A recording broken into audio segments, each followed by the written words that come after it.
नमस्कार दोस्तों, study with Sanju SDL YouTube channel में आप सभी का स्वागत है। मध्य प्रदेश अपेक्स सहकारी बैंक की जो भर्ती आई हुई है उसमें हम आपके इस वीडियो में 60 नंबर का जुगाड़ करते हैं। ये 11वां सेट है। इसमें क्या क्या करते हैं, इसमें अपन जनरल अवेयरनेस वाला पोर्शन करते हैं और जनरल कंप्यूटर जो कंप्यूटर अवेयरनेस है उसके भी क्वेश्चन देखते हैं, जो कि लास्ट में देखने के लिए मिलेगा। एकदम आईबीपीएस आपका पेपर लेने वाला है तो आईबीपीएस पैटर्न पर ही रहेगा, ठीक है। और जनरल अवेयरनेस का बहुत शानदार कंटेंट रहता है। अब मैं कुछ बातें आपको बता देता हूँ, फिर आपको पूरे वीडियो में डिस्टर्ब नहीं करूँगा।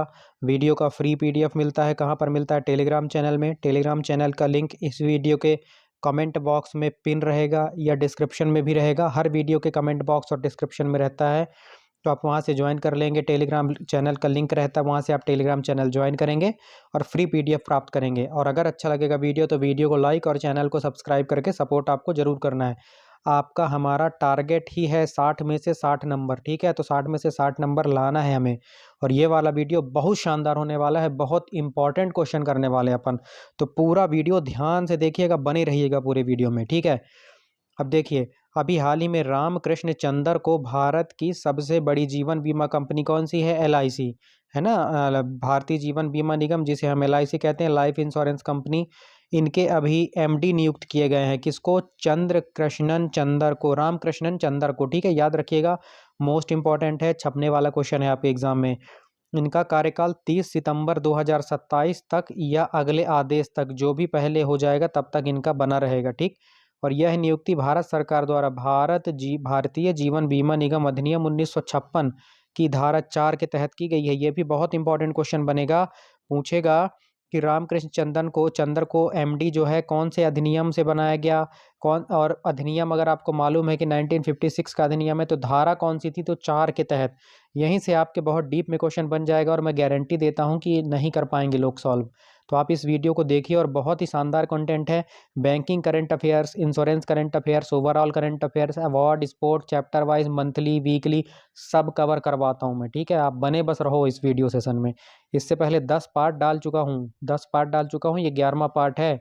अगर आपने नहीं देखा है वो 10 पार्ट तो आप बहुत मिस कर रहे हैं, क्योंकि कंटेंट इतना ज़्यादा है, टाइम कम है, कंटेंट ज़्यादा है, तो आपको बिल्कुल रिवीजन मोड में रहना ही रहना है भाई, हर वक्त, ठीक है। और क्या है इसमें? एलआईसी 2000 से अधिक शाखाओं के माध्यम से काम करती है, जो विविध बीमा उत्पादों के साथ 29 करोड़ पॉलिसी धारकों को सेवा प्रदान करती है। तो ये तो आपको इंपॉर्टेंट लाइन नहीं है, लेकिन ये जरूर है कि इसका स्थापना 1956 के अधिनियम से हुआ और धारा 4 के तहत इसमें एमडी की नियुक्ति की जाती है। और एक बात, एमएसएमई जो है ना, एमएसएमई, इसका भी स्थापना 1956 के अधिनियम से ही हुआ था, तो ये भी आपको याद रखना है।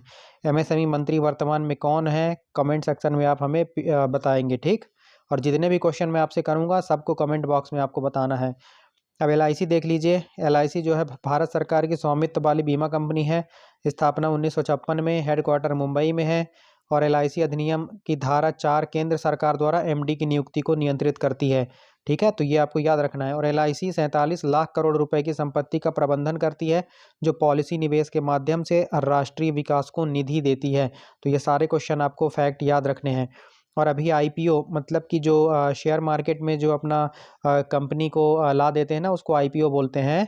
आईपीओ का फुल फॉर्म आप कमेंट में बताएंगे मुझे। तो आईपीओ के बाद एलआईसी बीएससी और एनएससी, मतलब बॉम्बे स्टॉक एक्सचेंज और नेशनल स्टॉक एक्सचेंज पर सूचीबद्ध हो गई है, और जिसमें सरकार की 96% की हिस्सेदारी है। तो ये भी क्वेश्चन बहुत इंपॉर्टेंट हो जाता है कि शेयर मार्केट में बीएससी और एनएससी पर जो आईपीओ है एलआईसी का, उसमें सरकार की कितने परसेंट की हिस्सेदारी है? तो 96% की हिस्सेदारी है, याद रखिएगा। और एमडी की भूमिका में आईआरडीएआई के साथ दावों, प्रीमियम और नियामक अनुपालन पर बोर्ड के निर्णय में शामिल है। इसको इरडाई कहते हैं, जो कि बीमा क्षेत्र में रेगुलेटरी बॉडी है। और इरडाई का इसका हेडक्वार्टर कहाँ पर है? हैदराबाद में है। और हैदराबाद मूसी नदी के किनारे है। आपको इतनी सारी बातें याद रखनी है। और अगर आपको सेशन अच्छा लग रहा है, कंटेंट अगर आपको अच्छा लगे, तो वीडियो को लाइक, चैनल को सब्सक्राइब जरूर करेंगे। और एक आपसे मैं रिक्वेस्ट करूंगा, अगर आपको गुरु दक्षिणा देने का मन होगा तो चैनल की मेंबरशिप ले लीजिएगा, ज्वाइन कर लीजिएगा, चैनल को सब्सक्राइब भी कर लीजिएगा, ज्वाइन कर लीजिएगा। अगर जो है गुरु दक्षिणा देने की इच्छा होगी तो, नहीं तो आपको फ्री कंटेंट जो सबको सुविधाएं मिलती हैं वो आपको भी मिलती रहेंगी, लीजिए या न लीजिए, ठीक है। अगर आपको मन होगा तो आप बिल्कुल ज्वाइन कर सकते हैं चैनल को गुरु दक्षिणा के रूप में, क्योंकि मेहनत बहुत ज़्यादा लगती है यार, और थोड़ा बहुत जो है मोटिवेशन मिल जाए तो अच्छा रहता है। ठीक, अगला देखिए, 56वें अंतर्राष्ट्रीय फिल्म महोत्सव के बारे में बात करेंगे। ये गोवा में होता है हर वर्ष।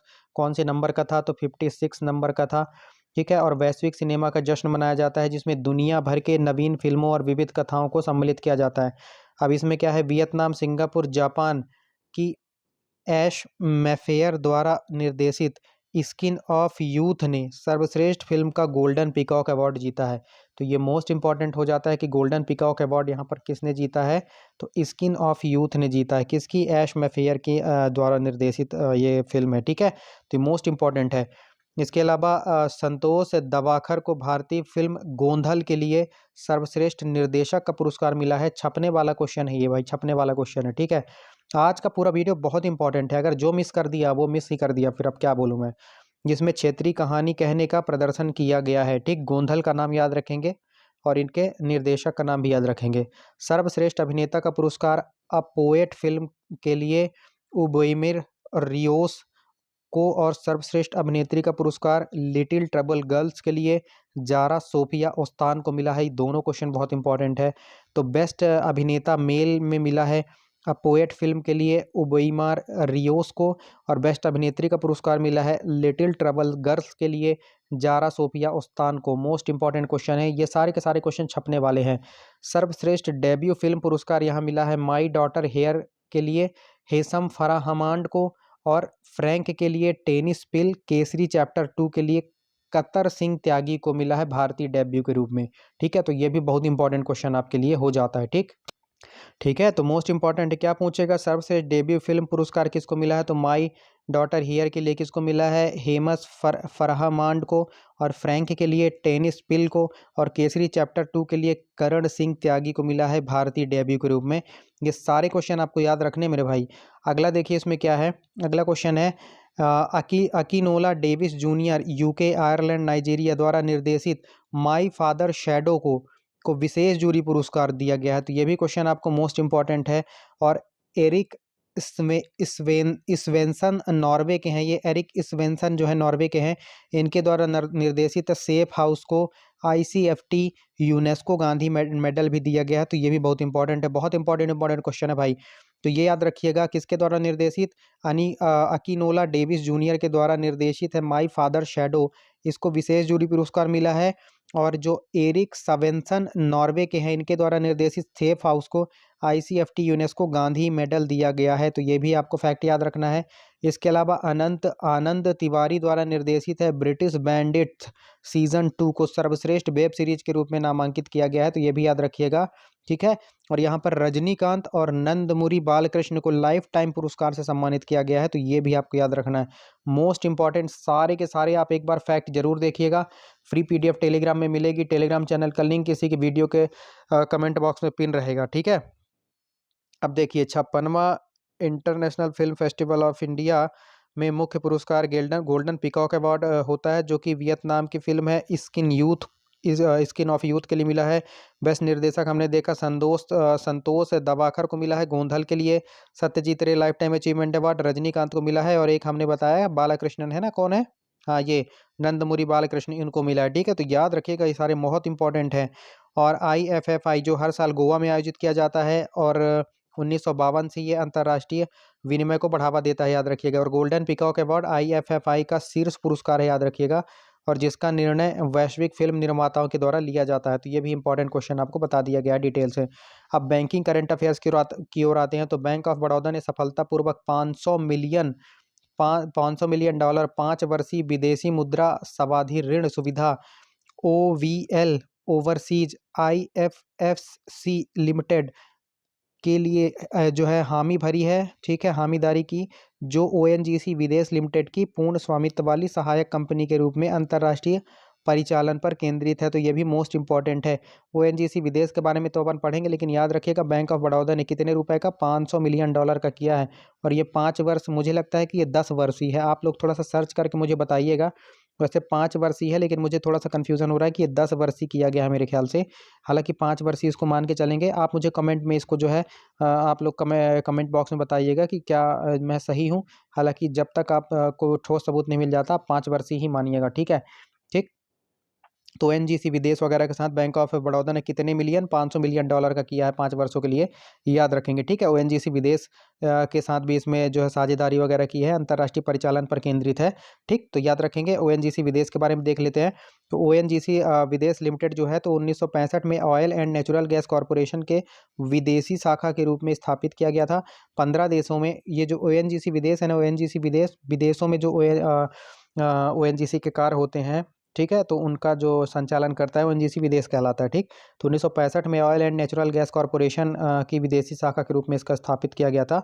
और 15 देशों में इक्विटी तेल और गैस उत्पादन के साथ इतने प्लस बैरल तेल समकक्ष प्रतिदिन का संचालन करता है। ये भाई देखो, इकाई, दहाई, सैकड़ा, हजार, 10,000, लाख, 3,22,000 प्लस बैरल तेल प्रतिदिन निकालता है ये ओएनजीसी विदेश। इसका हेडक्वार्टर नई दिल्ली में है। बैंक ऑफ बड़ौदा के बारे में देख लीजिए भाई। स्थापना 1908 में, मुख्यालय बड़ोदरा में ही है, तभी ना इसका नाम बैंक ऑफ बड़ौदा है। अगला देखिए, सेंट्रल बैंक ऑफ इंडिया ने परियोजना वित्त पोषण में नेतृत्व को मजबूत करने के लिए भारतीय स्टेट बैंक के साथ समझौते ज्ञापन पर हस्ताक्षर किए हैं। यह भी मोस्ट इंपॉर्टेंट है। और अभी चक्र नाम का एक पोर्टल किसने लॉन्च किया है? तो एसबीआई ने ही लॉन्च किया है, याद रखिएगा।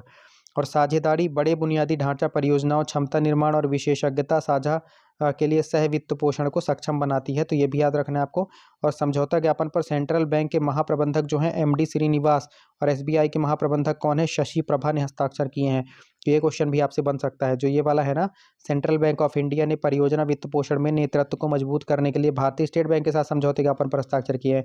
तो उसमें सेंट्रल बैंक के महाप्रबंधक एडी श्रीनिवासन और एसबीआई की महाप्रबंधक शशि प्रभा ने हस्ताक्षर किए हैं। तो ये भी इंपॉर्टेंट बन जाता है। और यह पहल विभिन्न क्षेत्रों में परियोजना मूल्यांकन, जोखिम प्रबंधन और निष्पादन में सुधार करती है, तो ये भी याद रखिएगा। और विकास परियोजनाओं के लिए दो सार्वजनिक क्षेत्र के बैंक के बीच दक्षता बढ़ाती है, ये वाला जो सेंट्रल बैंक और एसबीआई के बीच में हुआ है। और सिंडिकेटेड ऋण में गहरे सहयोग को भी चिन्हित करता है। अतिरिक्त जानकारी यहाँ पर देख लीजिए। सेंट्रल बैंक के बारे में देखिए पहले। सेंट्रल बैंक की स्थापना 1911 में हुई, हेडक्वार्टर मुंबई में है। एसबीआई सबसे बड़ा सार्वजनिक क्षेत्र का बैंक है और स्थापना 1955 में हुई थी। इंपीरियल बैंक ऑफ इंडिया के रूप में पहले जाना जाता था, फिर बाद में इसको एसबीआई कर दिया गया 1955 में। इसका मुख्यालय मुंबई में है, याद रखिएगा, ठीक है? और डल झील पर एटीएम लगाने वाला पहला अगर बैंक है तो एसबीआई ही है, याद रखिएगा। डल झील के ऊपर जो नाव चलती है उसको शिकारा कहते हैं, तो ये क्वेश्चन भी आपको याद रखना है, ठीक? और परियोजना वित्त पोषण दीर्घकालिक बुनियादी ढांचे को निधि देता है और यह समझौता ज्ञापन पीएसबी सहयोग को बढ़ावा देते हैं। तो ये सब याद नहीं रखना है, बस आपको याद कितना रखना है मैं बता दे रहा हूँ आपको। याद आपको ये वाली लाइन रखनी है और ये वाली लाइन रखनी है, यही दोनों आपके लिए मोस्ट इंपॉर्टेंट है। बाकी तो सब जानकारी है। इसके अलावा जो स्टैटिक मैंने दिया तो ये भी इंपॉर्टेंट हो जाता है आपके लिए, ठीक?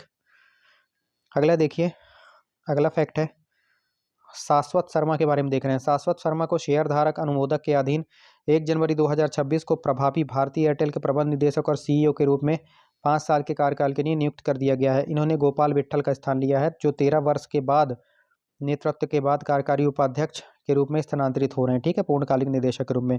सीधा सा याद रखना है आपको, भारतीय एयरटेल का प्रबंध निदेशक शाश्वत शर्मा को बनाया गया है और उन्होंने गोपाल विट्ठल का स्थान लिया है। अब ये भी बड़ा इंपॉर्टेंट क्वेश्चन आ रहा है, पैरा सोशल।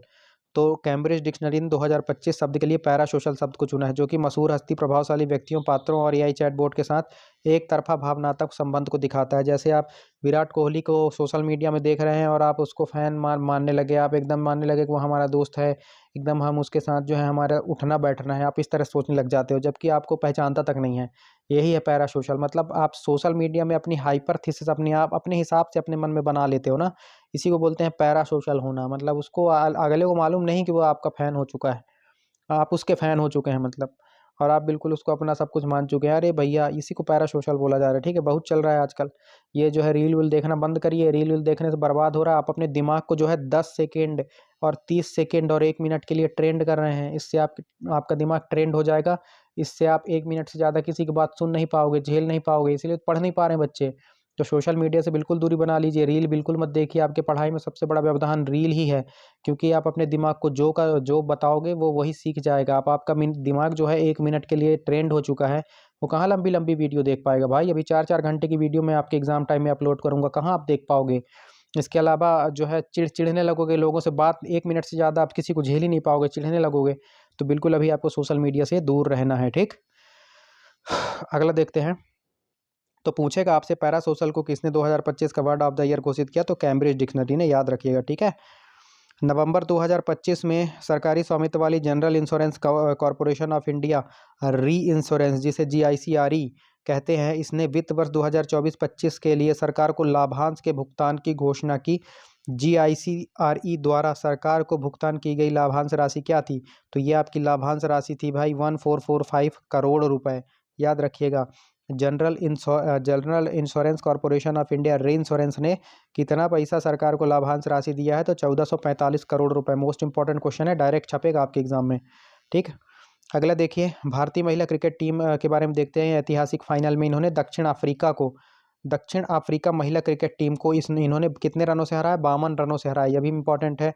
और संस्करण में अपना पहला आईसीसी वनडे महिला खिताब जीता है भारत ने, तो ये भी बहुत इंपॉर्टेंट है। कैप्टन कौन थी, हरमनप्रीत कौर, इन्हें पद्मश्री भी इस बार दिया जा रहा है 2026 का।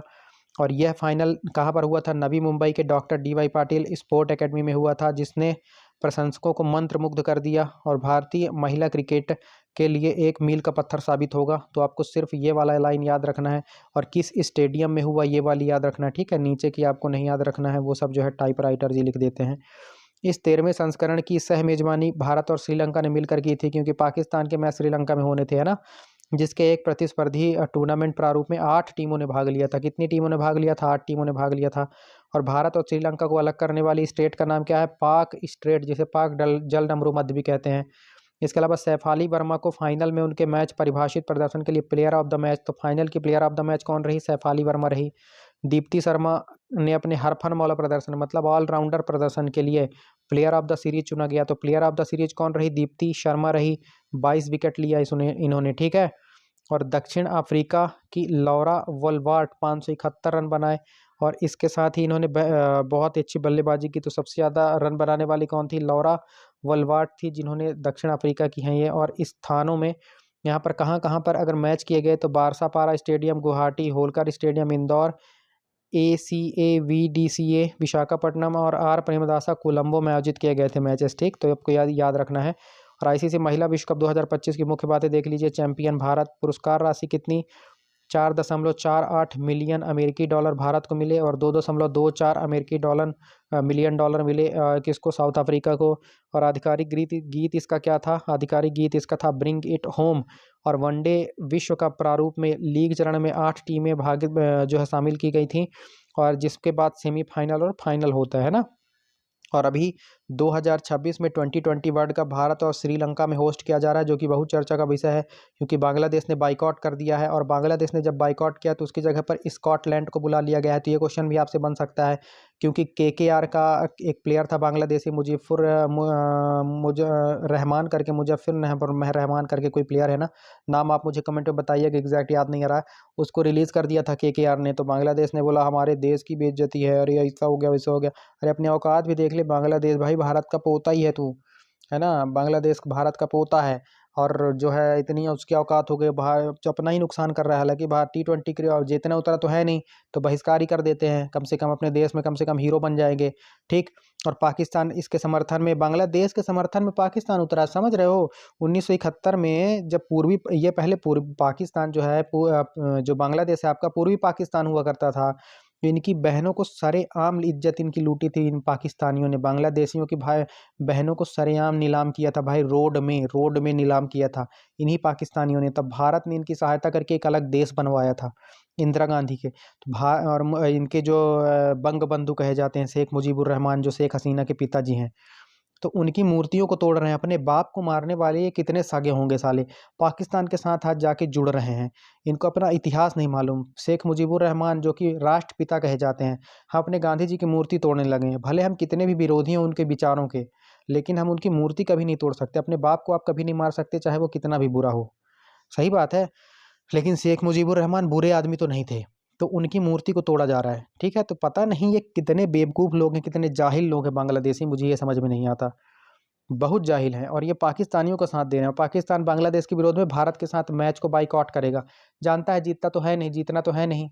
अब देखिए क्या होता है भैया, लेकिन कुछ भी हो, आईसीसी भी हमारा ही है भैया। हमारे मोटा भाई के जो बड़े बेटे हैं, महान क्रिकेटर 1001, श्री श्री 1001, श्री अमित शाह के बेटे जी, श्री 1001 श्री जय शाह जी हमारे आईसीसी के चेयरमैन हैं। तो इसी बात पर बताओ, जो है आईसीसी का सीईओ किसे बनाया गया है, आप मुझे कमेंट सेक्शन में बताओ, ठीक है। तो सब अपना ही है, कोई दिक्कत वाली बात नहीं है। बाइकआउट करना है कर दो, नहीं खेलना मत खेलो, हम उतना ही पैसा कमाएंगे। अगला देखो, नवी मुंबई के डॉक्टर DY पाटिल एकेडमी ने आईपीएल मैचों और अंतर्राष्ट्रीय फिक्सर की मेजबानी की है, तो ये भी याद रखना है आपको। और भारत की जीत से देश भर में महिला क्रिकेट में निवेश और भागीदारी को बढ़ावा मिलेगा, तो नहीं आपको याद रखना है। पुरस्कार पूल क्रिकेट कमाई में, ये भी आपको याद नहीं रखना है, ठीक है। और अभी हाल ही में अंडर 19 क्रिकेट विश्व कप भी भारत ने जीत लिया है मेरे भाई, इंग्लैंड को हराकर। और वैभव सूर्यवंशी क्या लौंडा है भाई, वो क्या लड़का है वो, एक नंबर का एक तरफा मारा भाई, 175 रन मारा ना वो भाई। फ्यूचर है, बस एटीट्यूड में ना आ जाए, पृथ्वी शाह जैसे लोगों के जैसे ना निकल जाए, पार्टी वार्टी करने में बर्बाद ना हो जाए। बहुत ब्राइट फ्यूचर है भाई। पटना वो जो है बिहार का है शायद, वैभव सूर्यवंशी है ना, तो कितना शानदार खेलता है भाई वो। 175 रन तोते खोल दिए भाई कल, 100 रन से हराया मेरे को लगता है भारत ने। तो अंडर 19 क्रिकेट विश्व कप भी भारत ने जीत लिया है। आगे आपको बताया जाएगा, लेकिन आप मुझे कमेंट सेक्शन में बताइए कि भारत के अंडर 19 क्रिकेट विश्व कप विजेता टीम के अभी वर्तमान में कैप्टन कौन थे, आप मुझे कमेंट में बताइए। और उनके कोच कौन हैं, तो ये भी आप मुझे कमेंट में बताइए। और विरोधी टीम के कैप्टन कौन हैं, वो भी आप मुझे कमेंट सेक्शन में बताइए। मैन ऑफ द मैच किसे मिला फाइनल में, वो भी बताइए। वो तो वैभव सूर्यवंशी को मिला है man of the match final का, लेकिन मैन ऑफ द सीरीज किसको मिला है, आप मुझे कमेंट सेक्शन में बताइए मेरे भाई, ठीक है। और अभी वुमेन प्रीमियर लीग भी हुआ, उसको आरसीबी ने जीत लिया है, रॉयल चैलेंजर्स बेंगलुरु जो है स्मृति मंधाना की टीम ने, ठीक है। तो ये सारे क्वेश्चन आपको करवाए जाएंगे, लेकिन अभी भी बता दे रहा हूँ मैं आपको, तो दिमाग में रखना है, ठीक है। अब आप बोलोगे सर आपको इतना सब कुछ याद कैसे रहता है, तो रहता है भाई, 10 साल की प्रैक्टिस है, क्या कर सकते हैं बताओ। रहता है तो रहता है, आप भी प्रैक्टिस करो, आपको भी याद रहेगा, ठीक है। यहाँ तो लिख इसलिए देता हूँ भाई पीडीएफ में, कहीं भूल ना जाए दिमाग से, कुछ स्किप ना हो जाए, आपको बताना, ठीक है। नहीं तो दिमाग में इतना भरा पड़ा है कि क्या बताऊँ।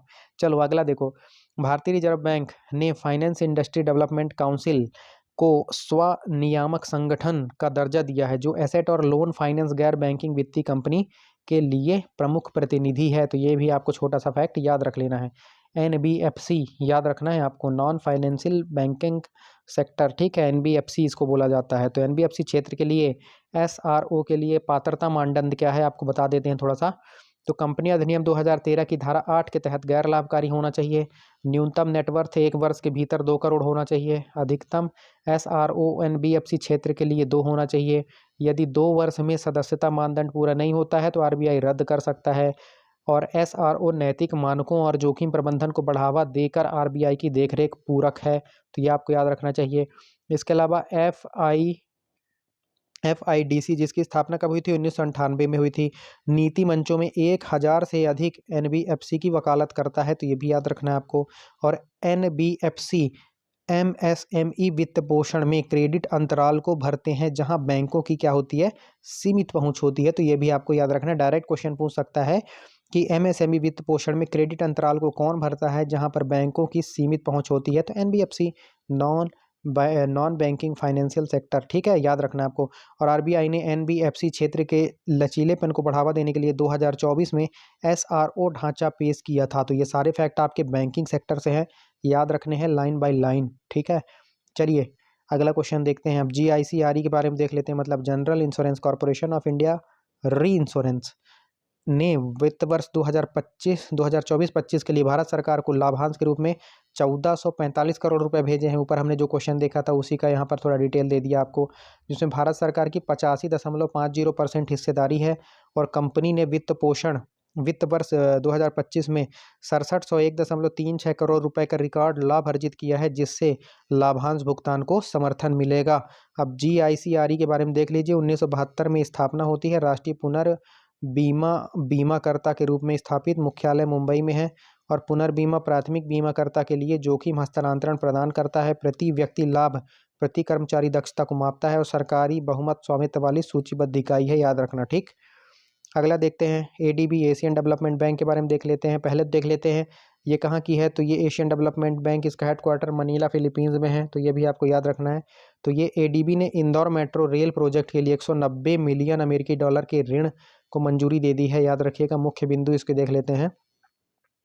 तो एडीबी ने Madhya Pradesh metro rail corporation limited द्वारा क्रियान्वित इंदौर मेट्रो रेल परियोजना के समर्थन के लिए 190 मिलियन अमेरिकी डॉलर के ऋण को मंजूरी दी है। और यह धन इंदौर के 7 स्टेशन वाली 8.62 किलोमीटर लंबी भूमिगत मेट्रो लाइन के निर्माण को लक्षित करता है, जिससे शहरी कनेक्टिविटी बढ़ती है, याद रखिएगा।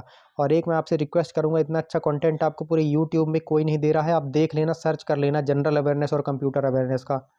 इससे अच्छा कंटेंट आपको एक वीडियो में कहीं नहीं मिल रहा है। तो वीडियो को लाइक करो यार, अगर आपको वैल्यू है कंटेंट की तो वीडियो को लाइक आप कर देंगे, चैनल को सब्सक्राइब करके सपोर्ट करेंगे अगर पहली बार हैं तो। और अगर आपको वीडियो में थोड़ा बहुत भी अगर गुरु दक्षिणा देने का मन है तो आप मेरे चैनल को ज्वाइन कर लीजिएगा, मेंबरशिप ले लीजिएगा। मैं मेंबर्स को अलग से कुछ भी लाभ नहीं देने वाला हूँ, सब कुछ फ्री में सबको दिया जाएगा, ठीक है। बस एज अ गुरु दक्षिणा 35-40 रुपये 50 रुपये, आप क्या मतलब, लोग राजश्री गुटखा जहर खाने में 50 रुपये 60 रुपये वेस्ट कर देते हैं यार। तो आप जो है गुरु दक्षिणा के रूप में इतना दे सकते हैं, अगर आपकी इच्छा है तो। देखो कोई ज़बरदस्ती नहीं है, कोई मैनिपुलेट मैं आपको कर नहीं रहा हूँ। अगर आपको इच्छा होगी तो आप कर सकते हो, ठीक है। नहीं इच्छा है तो भी आपको मिल ही रहा है, कंटेंट मिल रहा है। आप लोग जितना प्यार दे रहे हैं, कमेंट करते हैं, उससे ही मुझे बहुत अच्छा मज़ा आ जाता है, मुझे अलग से खुशी होती है कि मेरे कारण यार किसी को जो है अच्छा कुछ सीखने के लिए मिल रहा है, ठीक। तो आपकी अगर इच्छा होगी तो आप ज्वाइन कर लीजिएगा मेरे चैनल को, मेंबरशिप आप जो है ले सकते हैं, बिल्कुल, ठीक है। आपका स्वागत है हमारे चैनल में।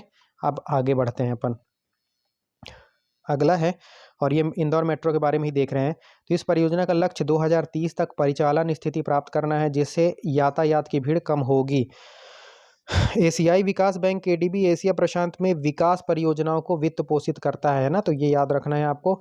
एडीबी का हेडक्वार्टर मैंने आपको बताया मनीला फिलीपींस में है। 1966 में जो है स्थापना हो गई थी एडीबी की। और अभी इसका लेटेस्ट मेंबर बना है इजराइल, तो ये भी आपको याद रखना है। 69 नंबर का आई थिंक इसका मेंबर बना है इजराइल, तो ये भी आपको याद रख लेना है। और मनीला में अंतर्राष्ट्रीय चावल अनुसंधान केंद्र का हेडक्वार्टर भी है। और भारतीय चावल अनुसंधान केंद्र का हेडक्वार्टर कहाँ पर है? कटक, उड़ीसा में। कटक में किसका जन्म हुआ था? सुभाष चंद्र बोस का जन्म हुआ था। सुभाष चंद्र बोस की जयंती कब होती है? 23 जनवरी को होती है। 23 जनवरी को क्या मनाया जाता है? पराक्रम दिवस मनाया जाता है। इस तरह से आपको लिंक करके याद रखना है। 26 दिसंबर को क्या मनाया जाता है? तो वीर बाल दिवस मनाया जाता है, तो ये भी आपको याद रखना है मेरे भाई, ठीक है। 1 जनवरी को अंतर्राष्ट्रीय परिवार दिवस मनाया जाता है। 30 जनवरी को शहीद दिवस मनाया जाता है। इसके अलावा 23 मार्च को भी शहीद दिवस मनाया जाता है। 30 मार्च को अंतर्राष्ट्रीय कुष्ठ रोग उन्मूलन दिवस भी मनाया जाता है, तो ये भी आपको याद रखना है। ठीक है, तो ये सारे क्वेश्चन आपको याद रखने हैं मेरे भाई, ठीक। और भारतीय आलू अनुसंधान केंद्र कहाँ पर है? तो वो आपका शिमला में है, ठीक है। तो शिमला में आलू की सब्जी बनती है। प्लाज्मा अनुसंधान केंद्र कहाँ पर है? तो गांधीनगर में है, तो ये भी आपको याद रखना है, ठीक। और अहमदाबाद किस नदी के किनारे है? साबरमती नदी के किनारे है। आपका धुआंधार जलप्रपात कहाँ बनता है? जबलपुर में बनता है, नर्मदा नदी बनाती है, और जबलपुर नर्मदा नदी के किनारे है, बिल्कुल, ठीक है, तो याद रखना है। और सोन किसकी सहायक नदी है? तो सोन जो है अमरकंटक की पहाड़ी से निकलती है और गंगा की डायरेक्ट सहायक नदी है। और जो है सोन में मध्य प्रदेश के शहडोल जिले में बाणसागर डैम बना हुआ है, जिसमें मध्य प्रदेश, उत्तर प्रदेश और बिहार का अनुपात कितना है? 2:1:1 के अनुपात में जो है विभाजित किया जाता है वहाँ पे जो बिजली उत्पादन होता है, ठीक है। तो हिस्सेदारी है उनकी 2:1:1 में। और बाणसागर प्रोजेक्ट शहडोल के देवलोंद में है, लेकिन बाणसागर परियोजना का हेडक्वार्टर रीवा में पड़ जाता है आपके, तो ये क्वेश्चन भी आपको याद रखना है। इसके अलावा अगर आपको बताना चाहूँ मैं कि कोल बेड मीथेन कहाँ पर मिला है? तो शहडोल में ही मिला है। कहाँ पर मिला? शहडोल में, शहडोल के लालपुर में मिला है, तो ये भी आपको याद रखना है। SECL south east coalfield limited, ये भी शहडोल में आपको देखने के लिए मिल जाएगा। कोयले की सबसे मोटी परत सिंगरौली में देखने के लिए मिलती है मेरे भाई, सिंगरौली में। सिंगरौली को मध्य प्रदेश का सिंगापुर बनाने की बात की जा रही है। सिंगरौली का बढ़न मध्य प्रदेश की ऊर्जा राजधानी कहा जाता है, तो ये क्वेश्चन भी आपको याद रख लेना है। शहडोल में यूरेनियम उत्पादक जिला, एकमात्र यूरेनियम उत्पादक जिला शहडोल है, तो ये भी आपको याद रखना है। इसके अलावा उमरिया की बात करते हैं, तो उमरिया में आपके बांधवगढ़ नेशनल पार्क है। बांधवगढ़ नेशनल पार्क से चरणगंगा नदी निकलती है, तो ये भी आपको याद रखना है। बाघों का सबसे ज़्यादा घनत्व कहाँ पर है? तो बांधवगढ़ नेशनल पार्क में ही है, तो ये भी आपको क्वेश्चन याद रख लेना है। एक से एक क्वेश्चन। बाघ 165 बाघ जो है आपके बांधवगढ़ में है। और बांधवगढ़ का एक एरिया है जो है पनपठा वन्य जीव अभ्यारण्य, तो ये आपके शहडोल में आता है, तो ये क्वेश्चन भी आपको याद रख लेना है, ठीक है। इसके अलावा अभी रातापानी जो टाइगर रिजर्व है, जो कि रायसेन में पड़ता है मध्य प्रदेश के, उसका नाम श्री विष्णु श्रीधर वाकड़कर के नाम पर कर दिया गया है। पचमढ़ी वाइल्ड लाइफ सेंचुरी का नाम राजा भभूत सिंह के नाम पर कर दिया गया है। अलीराजपुर का नाम आलिया भील के नाम पर अलीराजपुर कर दिया गया है। तो ये सारे क्वेश्चन याद रखने हैं। इंदौर कान नदी के किनारे है। उज्जैन क्षिप्रा नदी के किनारे है। उज्जैन में 2028 में जो है कुंभ लगने वाला है, जिसे सिंहस्थ कहते हैं। इससे पहले 2016 में लगा था। तो ये क्वेश्चन भी आपको याद रखना है मेरे भाई, ठीक है। तो इतने सारे क्वेश्चन आपको याद रखने हैं। और चंबल नदी का उद्गम कहाँ से होता है? तो जाना पाँव की पहाड़ी से होता है, जहाँ पर किसी के पाँव ना पड़ पाए हों। तो मध्य प्रदेश के महू में, महू का फुल फॉर्म क्या हो जाता है? मिलिट्री हेडक्वार्टर ऑफ वार, जो कि अंबेडकर नगर कहा जाता है। यहाँ पर बी आर अम्बेडकर का जन्म हुआ था। तो ये आपको याद रखना है। इंडियन आर्मी की क्वांटम प्रयोगशाला भी महू में है। और महू में क्या मिलेगा? जाना पाँव की पहाड़ी, वहाँ से निकलती है चंबल नदी। चंबल नदी 905 किलोमीटर, 965 किलोमीटर की है एक्चुअली में चंबल नदी पूरी। चंबल नदी को श्रापित नदी कहते हैं। चंबल नदी को चरमबती नदी भी कहा जाता है। और चंबल नदी जाकर जो है कहाँ पर बीहड़ बनाती है? तो उत्तरी जिलों में, जैसे कि भिंड, मुरैना, श्योपुर में जो है बीहड़ बनाते हैं। बीहड़ वो भी कैसा? गली इरोजन करती है। और बीहड़ गली इरोजन, बीहड़ को जो है रेंगती मौत कहा जाता है। तो ये क्वेश्चन भी आपको याद रखना है। और चंबल नदी में गांधी, राणा, जवाहर और कोटा बैराज नाम के बांध है। तो गांधी सागर बांध चंबल नदी पर है मंदसौर में। गांधी, राणा सागर, जवाहर सागर और कोटा बैराज आपके राजस्थान में है। और पूरा का पूरा कोटा शहर चंबल नदी के किनारे स्थित है। तो इतने सारे क्वेश्चन आपको याद रखने हैं मेरे भाई, तभी आपका काम चलने वाला है, ठीक है। तो बहुत सारे फैक्ट मैंने नदियों से बता दिए आपको। नर्मदा नदी कहाँ से निकलती है? अमरकंटक के पहाड़ से निकलती है। और कहाँ बहती है? वो भ्रंश घाटी में बहती है। देखिए मैं आपको एक फैक्ट और बताता हूँ। यहाँ ऊपर विंध्याचल पर्वत है, यहाँ पर सतपुड़ा पर्वत है, और इसके नीचे जो है अजंता पर्वत है। अजंता एलोरा वाला है ना, तो अजंता पर्वत है, ठीक है। अब यहाँ पर अमरकंटक की पहाड़ी से निकलती है नर्मदा नदी। और ये कौन सा है? विंध्याचल पर्वत है, और ये सतपुड़ा पर्वत है। तो इनके बीच से बहती है कौन सी? नर्मदा नदी। और कहाँ पर गिरती है? खंबात की खाड़ी में, अरब सागर में जाकर गिरती है। डेल्टा नहीं बनाती, एस्चुरी बनाती है, याद रखिएगा। और इकलौती ऐसी नदी है जो पूर्व से पश्चिम दिशा की ओर बहती है। तो ये भी याद रखना। अब यहाँ पर मुल्ताई बैतूल, बैतूल में मुल्ताई नाम की पहाड़ी से ताप्ती नदी निकलती है, जो कि आपका जो है आपका सतपुड़ा और अजंता एलोरा वाली जो अजंता की पहाड़ियाँ हैं ना, उनके बीच से बहती है। अजंता की ही पहाड़ियाँ हैं, शायद मुझे कन्फ्यूज़न हो रहा है, लेकिन ये अजंता की महाराष्ट्र में एक पहाड़ियाँ हैं। तो इन दोनों पहाड़ियों के बीच में बहती है। और ये भी खंबात की खाड़ी में गिरती है। और ये नदी भी एस्चुरी बनाती है, डेल्टा नहीं बनाती है। और ये भी पूर्व से पश्चिम की ओर बहने वाली नदी है। इसीलिए ताप्ती और नर्मदा को जो है जुड़वा बहने कहा जाता है, समांतर बहने वाली नदियाँ कहा जाता है। तो याद रखना है। पूरा का पूरा सूरत शहर आपका जो है ताप्ती नदी के किनारे है।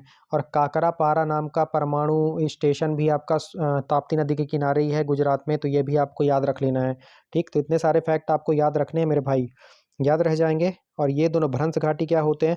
जो है दो पहाड़ों के बीच में ब्लॉक पर्वत, ब्लॉक माउंटेन। तो दो नदियों को इन्होंने ब्लॉक करके रखा हुआ, तो ब्लॉक माउंटेन के बीच में, ऐसे याद रखिएगा, ब्लॉक माउंटेन के बीच में ये दोनों नदियां बहती हैं। तो ये भी आपको याद रखना है, ठीक है। तो इतने सारे क्वेश्चन आपको आई थिंक याद रखेंगे रहेंगे। मैंने बहुत सारे आपको एमपीजी के भी रिवाइज करवा दिया, ठीक है। अब इसमें देखिए इंदौर मेट्रो के बारे में और देखिए। 1 से 30 किलोमीटर से अधिक ऊंचे और भूमिगत खंड शामिल हैं इसमें, इंदौर मेट्रो में। और मध्य प्रदेश के शहर में मेट्रो सिस्टम विकसित करने के लिए 2014 में जो है इसका गठन किया गया था, Madhya Pradesh metro rail corporation वगैरह का। और भूमिगत मेट्रो घने क्षेत्रों में न्यूनतम सतह व्यवधान के लिए सुरंग बोरिंग मशीनों का उपयोग करती है। तो याद नहीं रखना है आपको। और ये जरूर याद रखना है कि कब स्थापना हुई थी इसकी। और एडीबी ने ऋण दिया है, तो ये भी आपको याद नहीं रखना है, ठीक है। अगला देखते हैं। भारत ने 50 स्वर्ण पदक के साथ 16वीं एशियाई शूटिंग चैंपियनशिप में शीर्ष स्थान हासिल किया है। मुख्य बिंदु इसके देखिए। 16वीं एशियाई शूटिंग चैंपियनशिप शिमकैंट कजाकिस्तान में हुई, ठीक है। इसमें शिमकैंट शूटिंग प्लाजा में हुई है, याद रखिएगा। और भारत ने इसमें ऐतिहासिक उपलब्धि हासिल की है। और 50 गोल्ड मेडल जीते हैं भारत ने। और 16वीं एशियाई शूटिंग चैंपियनशिप में टॉप पर रहा है भारत। पदक तालिका देख लीजिए, तो यहाँ पर पहले रैंक पर भारत है, 50 गोल्ड, 26 सिल्वर और 23 ब्रॉन्ज के साथ टोटल 99 पदक जीते हैं भारत ने। दूसरे नंबर पर कजाकिस्तान इसी तरह से, तीसरे पर चाइना, चौथे पर कोरिया, पांचवें पर ईरान रहा है। तो याद रखिएगा, ठीक है। अब सैयद मुश्ताक अली ट्रॉफी के बारे में देख लीजिए। तो झारखंड ने जीत लिया है। Maharashtra cricket association stadium Pune में खेले गए फाइनल मैच में हरियाणा को 69 रनों से हराकर 2025-26 सीजन में अपना पहला सैयद मुश्ताक अली ट्रॉफी खिताब जीता है। मोस्ट इंपॉर्टेंट क्वेश्चन छपने वाला है। तो किसने जीता? झारखंड ने जीता। किसको हराया? हरियाणा को हराया। फाइनल कहाँ पर हुआ वो भी मैंने आपको बता दिया। और पहली बार जीता है, 69 रन से हराया है, तो ये भी याद रखिएगा। अब सैयद मुश्ताक अली ट्रॉफी के बारे में देख लीजिए। तो बीसीसीआई द्वारा 2006 से 7 सीजन में एक प्रमुख घरेलू T20 फॉर्मेट में ये होता है, ठीक है। और 2023-24 से विस्तारित समूह प्रारूप में राज्य संघों का प्रतिनिधित्व करने वाली 38 टीमें इसमें शामिल होती हैं। तमिलनाडु के पास 3 चैंपियनशिप खिताब के साथ रिकॉर्ड है।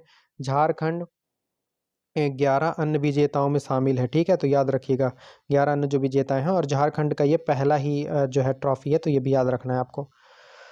और टूर्नामेंट का नाम सैयद, बहुत मेहनत लग रही है यार, सांस फूलने लगती है मान लो बताते बताते, और एक सिंगल सेशन में रिकॉर्ड करना बड़ा मुश्किल होता है। चलिए ठीक है।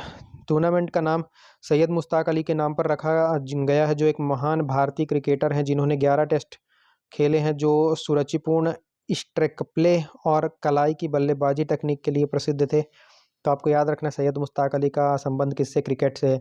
और 2025-26 सीजन की मुख्य बातें, इसमें ईशान किशन ने 517 रन बनाए हैं, जो कि अभी छाए हुए हैं। अनुकूल Roy player of the series रहे हैं, और जो अशोक शर्मा है, इन्होंने 22 विकेट लिए हैं, ठीक है। और विकसित भारत वीबी रामजी योजना के बारे में बात करेंगे। विकसित भारत गारंटी फॉर रोजगार एंड आजीविका मिशन, जो आपका नया नाम कर दिया गया है ना, किसका? आपका जो वो नहीं था, कौन सा जो पुराना नाम था, मनरेगा। मनरेगा का नया नाम कर दिया गया है ना, विकसित भारत गारंटी फॉर रोजगार एंड आजीविका मिशन ग्रामीण। विधेयक महात्मा गांधी राष्ट्रीय ग्रामीण गारंटी अधिनियम मनरेगा को ग्रामीण परिवारों को प्रति वित्तीय वर्ष में 125 दिन अकुशल मैनुअल वेतन रोजगार कानून की गारंटी देने के बदले में प्रस्ताव पारित किया गया है। तो पहले 100 दिन हुआ करता था मनरेगा में, अब इसको 125 दिन कर दिया गया है, यही बड़ा इंपॉर्टेंट है, ठीक है। तो पहले 100 था, अब 125 दिन कर दिया गया है बढ़ाकर। और जो ग्रामीण गरीबी उन्मूलन पर ध्यान केंद्रित करते हुए रोजगार सुरक्षा में 25% की वृद्धि का प्रतिनिधित्व करती है। अब इंडिया पोस्ट पेमेंट बैंक और ईपीएफओ के बीच में समझौता हुआ है, आईपीपीबी शॉर्ट में कहते हैं, और इसको ईपीएफओ है ना। तो इंडियन पोस्ट पेमेंट बैंक ने कर्मचारी भविष्य निधि संगठन के साथ, इसी को कहते हैं भाई कर्मचारी भविष्य निधि संगठन के साथ समझौते ज्ञापन पर हस्ताक्षर किए हैं। इसके मुख्य बिंदु देख लेते हैं।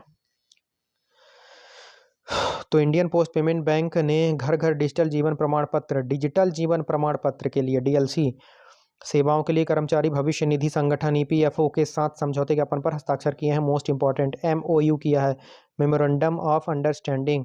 और यह केंद्रीय पेंशन योजना 1985 के तहत पेंशन भोगियों को लक्षित करता है, जिससे शाखा यात्राओं के बिना वार्षिक जीवन सत्यापन सरल हो जाता है, याद रखिएगा, है ना।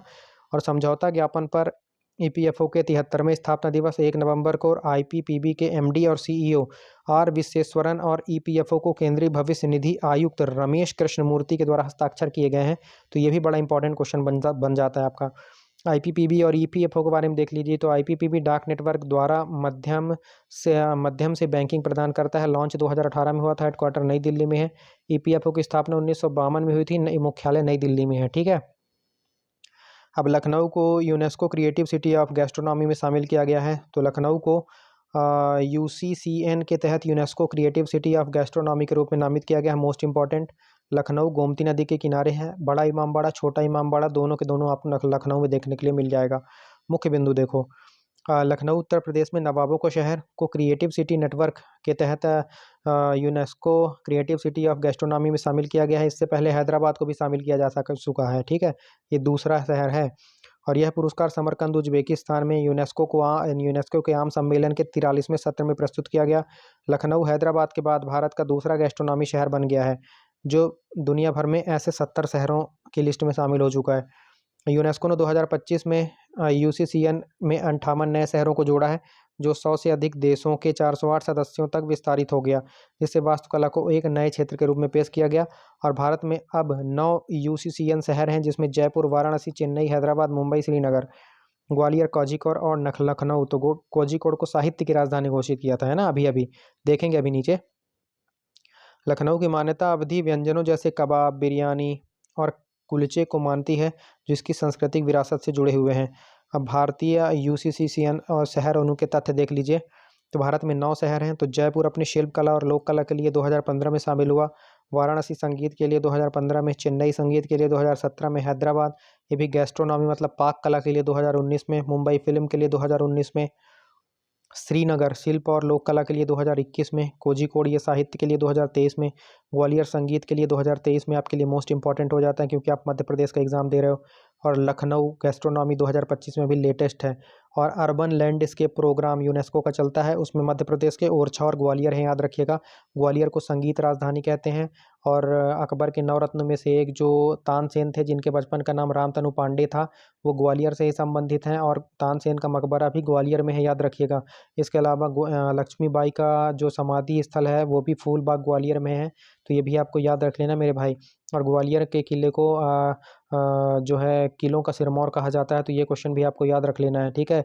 सूर्यसेन ने बनवाया था 525 ईस्वी में बनवाया था भाई ग्वालियर के किले को, तो ये क्वेश्चन भी याद रखना है। तोमर राजवंश का काफ़ी दिनों तक शासन था ग्वालियर के किले में, तो ये क्वेश्चन भी आपको याद रख लेना है। वैसे ओवरऑल वहाँ पर सिंधियाओं का शासन था ग्वालियर में, तो ग्वालियर के बारे में इतने फैक्ट आपको याद रखने हैं। ग्वालियर भी बड़ा ऐतिहासिक शहर है। आप लोग बोलेंगे तो एमपीजी के शुरू करेंगे अपेक्स बैंक की भर्ती के बाद, या एमपीपीएससी के लिए अपन जो है एमपीजी के भी शुरू करने वाले हैं, तो 2 महीने बस पढ़ाऊंगा, 50 नंबर टारगेट करूंगा, क्योंकि मैं उतना टारगेट करता हूं कि फिर वो 50 नंबर में फिर यही सोचूंगा मैं कि 50 में से 45 क्वेश्चन मेरे वीडियो से हैं डायरेक्ट, तब मैं फिर लगता हूँ तो फिर एक चीज़ को टारगेट करता हूँ। देखो तो एमपीपीएससी में सबसे बड़ा पोर्शन एमपीजी के वाला है, तो मैं अपने से गारंटी ले लूँगा फिर मैं कि 50 में से 45 क्वेश्चन आएंगे। लेकिन मेहनत करने वाले अगर तैयार हों तो, नहीं तो ऐसे फालतू देने का कोई मतलब नहीं। जैसे अपेक्स बैंक में आप लोग मेहनत कर रहे हैं तो मुझे भी मज़ा आ रहा है। बस इतना बोल रहा हूँ कि थोड़ा सा जो है, अगर मेंबरशिप ले लोगे 50 150 हमारे 50 रुपये 10 रुपये 20 रुपये तो आदमी ऐसे ही उड़ा देता है यार, तो मेंबरशिप ले लोगे तो थोड़ा सा अच्छा लगेगा, मुझे भी और मज़ा आएगा और अच्छा कंटेंट बनाऊंगा। कोई आदमी रख लूँगा ना तो और बेहतरीन तरीके से स्लाइड वाइड के माध्यम से आपको जो है चीज़ें देने लगूंगा, इसलिए बोल रहा हूँ कि थोड़ा सा मेंबरशिप लेके सपोर्ट बस कर दो आप। फिर देखो मैं यूट्यूब में क्या गदर मचाता हूँ मेरे भाई, एक बार सपोर्ट तो करो आप लोग, ठीक है। चलिए ठीक है। हाँ, यूसीसीएन गैस्ट्रोनॉमी जैसे रचनात्मक क्षेत्र में सहयोग को बढ़ावा देने और पाक परंपराओं को संरक्षित रखता है, ठीक है। और गैस्ट्रोनॉमी शहर, आपको ये सब याद नहीं रखना है यार, ठीक। ये जरूर याद रखना है कि लखनऊ का नवाबी व्यंजन 18वीं शताब्दी में मुगल प्रभाव से विकसित हुआ था। समरकंद उज्बेकिस्तान ने अपनी सिल्क रोड विरासत का लाभ उठाते हुए यूनेस्को सत्रों की मेजबानी की है, तो ये भी फैक्ट याद रख सकते हैं, ये दोनों वाले याद रख सकते हैं, ठीक है। अगला देखो, बैंक खाता बंद होने का नियम, केवाईसी कैसे करवाना चाहिए, आपको देखना ध्यान देना है। नो योर कस्टमर रिमाइंडर के बाद आपको बार बार रिमाइंड दिया जाएगा, अगर आप अपडेट नहीं करते हैं तो आपका बैंक खाता बंद कर दिया जाता है। मुख्य बातें देखिए, ठीक है। जो नो योर कस्टमर केवाईसी की नियत तारीख से पहले बैंक को एसएमएस, ईमेल, पत्र या ऐप के माध्यम से 3 अग्रिम रिमाइंडर भेजने होंगे। 3 रिमाइंडर आपको भेजा जाएगा कि आप केवाईसी कराओ, केवाईसी कराओ, केवाईसी कराओ, मतलब आधार कार्ड से लिंक करवाओ, अगर नहीं करवाओगे तो। देय तिथि के बाद स्पष्ट अपडेट निर्देशों के साथ भौतिक पत्र सहित 3 और रिमाइंडर भेजा जाएगा। भौतिक पत्र फिजिकल लेटर, आपके यहाँ घर लेटर भेजा जाएगा कि करवाओ केवाईसी, नहीं तो बंद कर देंगे। इसके बाद रिमाइंडर के बाद अनुपालन ना करने पर अतिरिक्त नोटिस के बाद खाता आपका बंद कर दिया जाएगा। तो ये आपके क्वेश्चन आ सकते हैं, तो बैंकिंग अवेयरनेस से आपके क्वेश्चन उठा लिया था मैं, ठीक है। वर्ल्ड फिनटेक डे और ग्लोबल फिनटेक पोस्ट देख लेते हैं, ठीक है। फेस्ट जो हुआ है, तो वर्ल्ड फिनटेक डे 2025 में 1 अगस्त को पड़ता है, जो कि 1464 में कोसिमो डी मोडिसी की पुण्यतिथि के रूप में मनाया जाता है। तो ये भी बहुत इंपॉर्टेंट क्वेश्चन है, अगर स्टार्टिंग में इतना डीप में पूछ दिया तो लड़के फैल जाएंगे, बता ही नहीं पाएंगे। तो वर्ल्ड फिनटेक डे जो मनाया जाता है 1 अगस्त को पड़ता है, 2025 में 1 अगस्त को पड़ा, किसकी याद में मनाया जाता है, तो 1464 में कोसिमो डी मोडेसी की पुण्यतिथि के रूप में मनाया जाता है। और ये कौन थे, इतावली जो इटालियन बैंकर थे और राजनीतिज्ञ थे, जिन्हें आधुनिक बैंकिंग प्रणाली का जनक कहा जाता है। तो आधुनिक बैंकिंग प्रणाली का जनक कौन है, तो कोसिमो डी मेडिसो है। कोसिमो डी मेडिसी ने 15वीं शताब्दी में मेडिसी बैंक की स्थापना की थी, जिसने डबल एंट्री, बही खाता और अंतर्राष्ट्रीय शाखा बैंकिंग जैसी प्रथाओं का जो है बीड़ा उठाया था। इतना अच्छा कंटेंट आपको यूट्यूब में नहीं मिल रहा होगा यार। ग्लोबल फिनटेक फेस्ट का 6वां संस्करण अक्टूबर 2025 में जियो वर्ल्ड कन्वेंशन सेंटर मुंबई में हुआ, और फिनटेक नवाचारों के लिए एक प्रमुख मंच के रूप में आयोजित करने की योजना है। और 2025 GFF थीम इसकी क्या थी, AI द्वारा संचालित एक बेहतर दुनिया के लिए वित्त को सशक्त बनाना इसकी थीम थी। वित्तीय सेवाओं में कृत्रिम बुद्धिमत्ता की परिवर्तनकारी भूमिका का जो है पर यह प्रकाश डालती है। तो ये सारे फैक्ट आपको याद रखने हैं ना। और 8वां कॉमनवेल्थ यूथ गेम 2027 के बारे में देखने हैं, तो 2027 में माल्टा में आयोजित होने वाला 8वां कॉमनवेल्थ यूथ गेम्स, मुख्य बातें देखिए। कॉमनवेल्थ स्पोर्ट्स, जिसे पहले कॉमनवेल्थ गेम फेडरेशन के नाम से जाना जाता था, और इसका मुख्यालय लंदन इंग्लैंड में है। इसने 2027 में होने वाले 8वें कॉमनवेल्थ यूथ गेम्स के मेज़बान के रूप में माल्टा को चुना है, तो ये भी याद रखना है। इसके अलावा कॉमनवेल्थ गेम 2030 वाला जो है वो अहमदाबाद गुजरात में होना है, साबरमती नदी के किनारे है अहमदाबाद। और यह आयोजन जो है जो यूथ वाला है, कॉमनवेल्थ का यूथ गेम्स जो होना है, तो यह आयोजन कई खेलों में प्रतिस्पर्धाओं को, हालांकि ये जो है इम्पोर्टेंट नहीं, इम्पोर्टेंट ऊपर वाला ही था जो मैंने आपको बता दिया। अब स्मॉल अकाउंट के लिए क्या नियम होते हैं तो वो देखिए, ठीक है। स्मॉल अकाउंट जो है, तो एक छोटा खाता उन ग्राहकों के लिए बैंकिंग पहुंच को सुनिश्चित देता है जिनके पास पासपोर्ट या वोटर आईडी जैसे कोई आधिकारिक रूप से मान दस्तावेज नहीं। मतलब आपके पास गरीब लोगों के लिए है, मतलब जो नीचे दबे कुचले लोग हैं जिनके पास कोई डॉक्यूमेंट वगैरह नहीं है, तो उनके लिए स्मॉल जो अकाउंट है वो खोले जाते हैं ना। और खोलने के लिए केवल एक स्व सत्यापित तस्वीर की आवश्यकता होती है, मतलब सेल्फ अटेस्टेड तस्वीर की आवश्यकता होती है, जिस पर बैंक अधिकारी द्वारा सत्यापित हस्ताक्षर करके अंगूठे का निशान जो है दे दिया जाता है। और वार्षिक क्रेडिट सीमा 1 लाख रुपए होती है, मासिक निकासी स्थानांतरण 10,000 रुपये होती है, और शेष राशि 50,000 रुपये तक सीमित होती है। तो ये भी आपको याद रखना है, इनके अमाउंट जरूर आपसे पूछेगा, ठीक।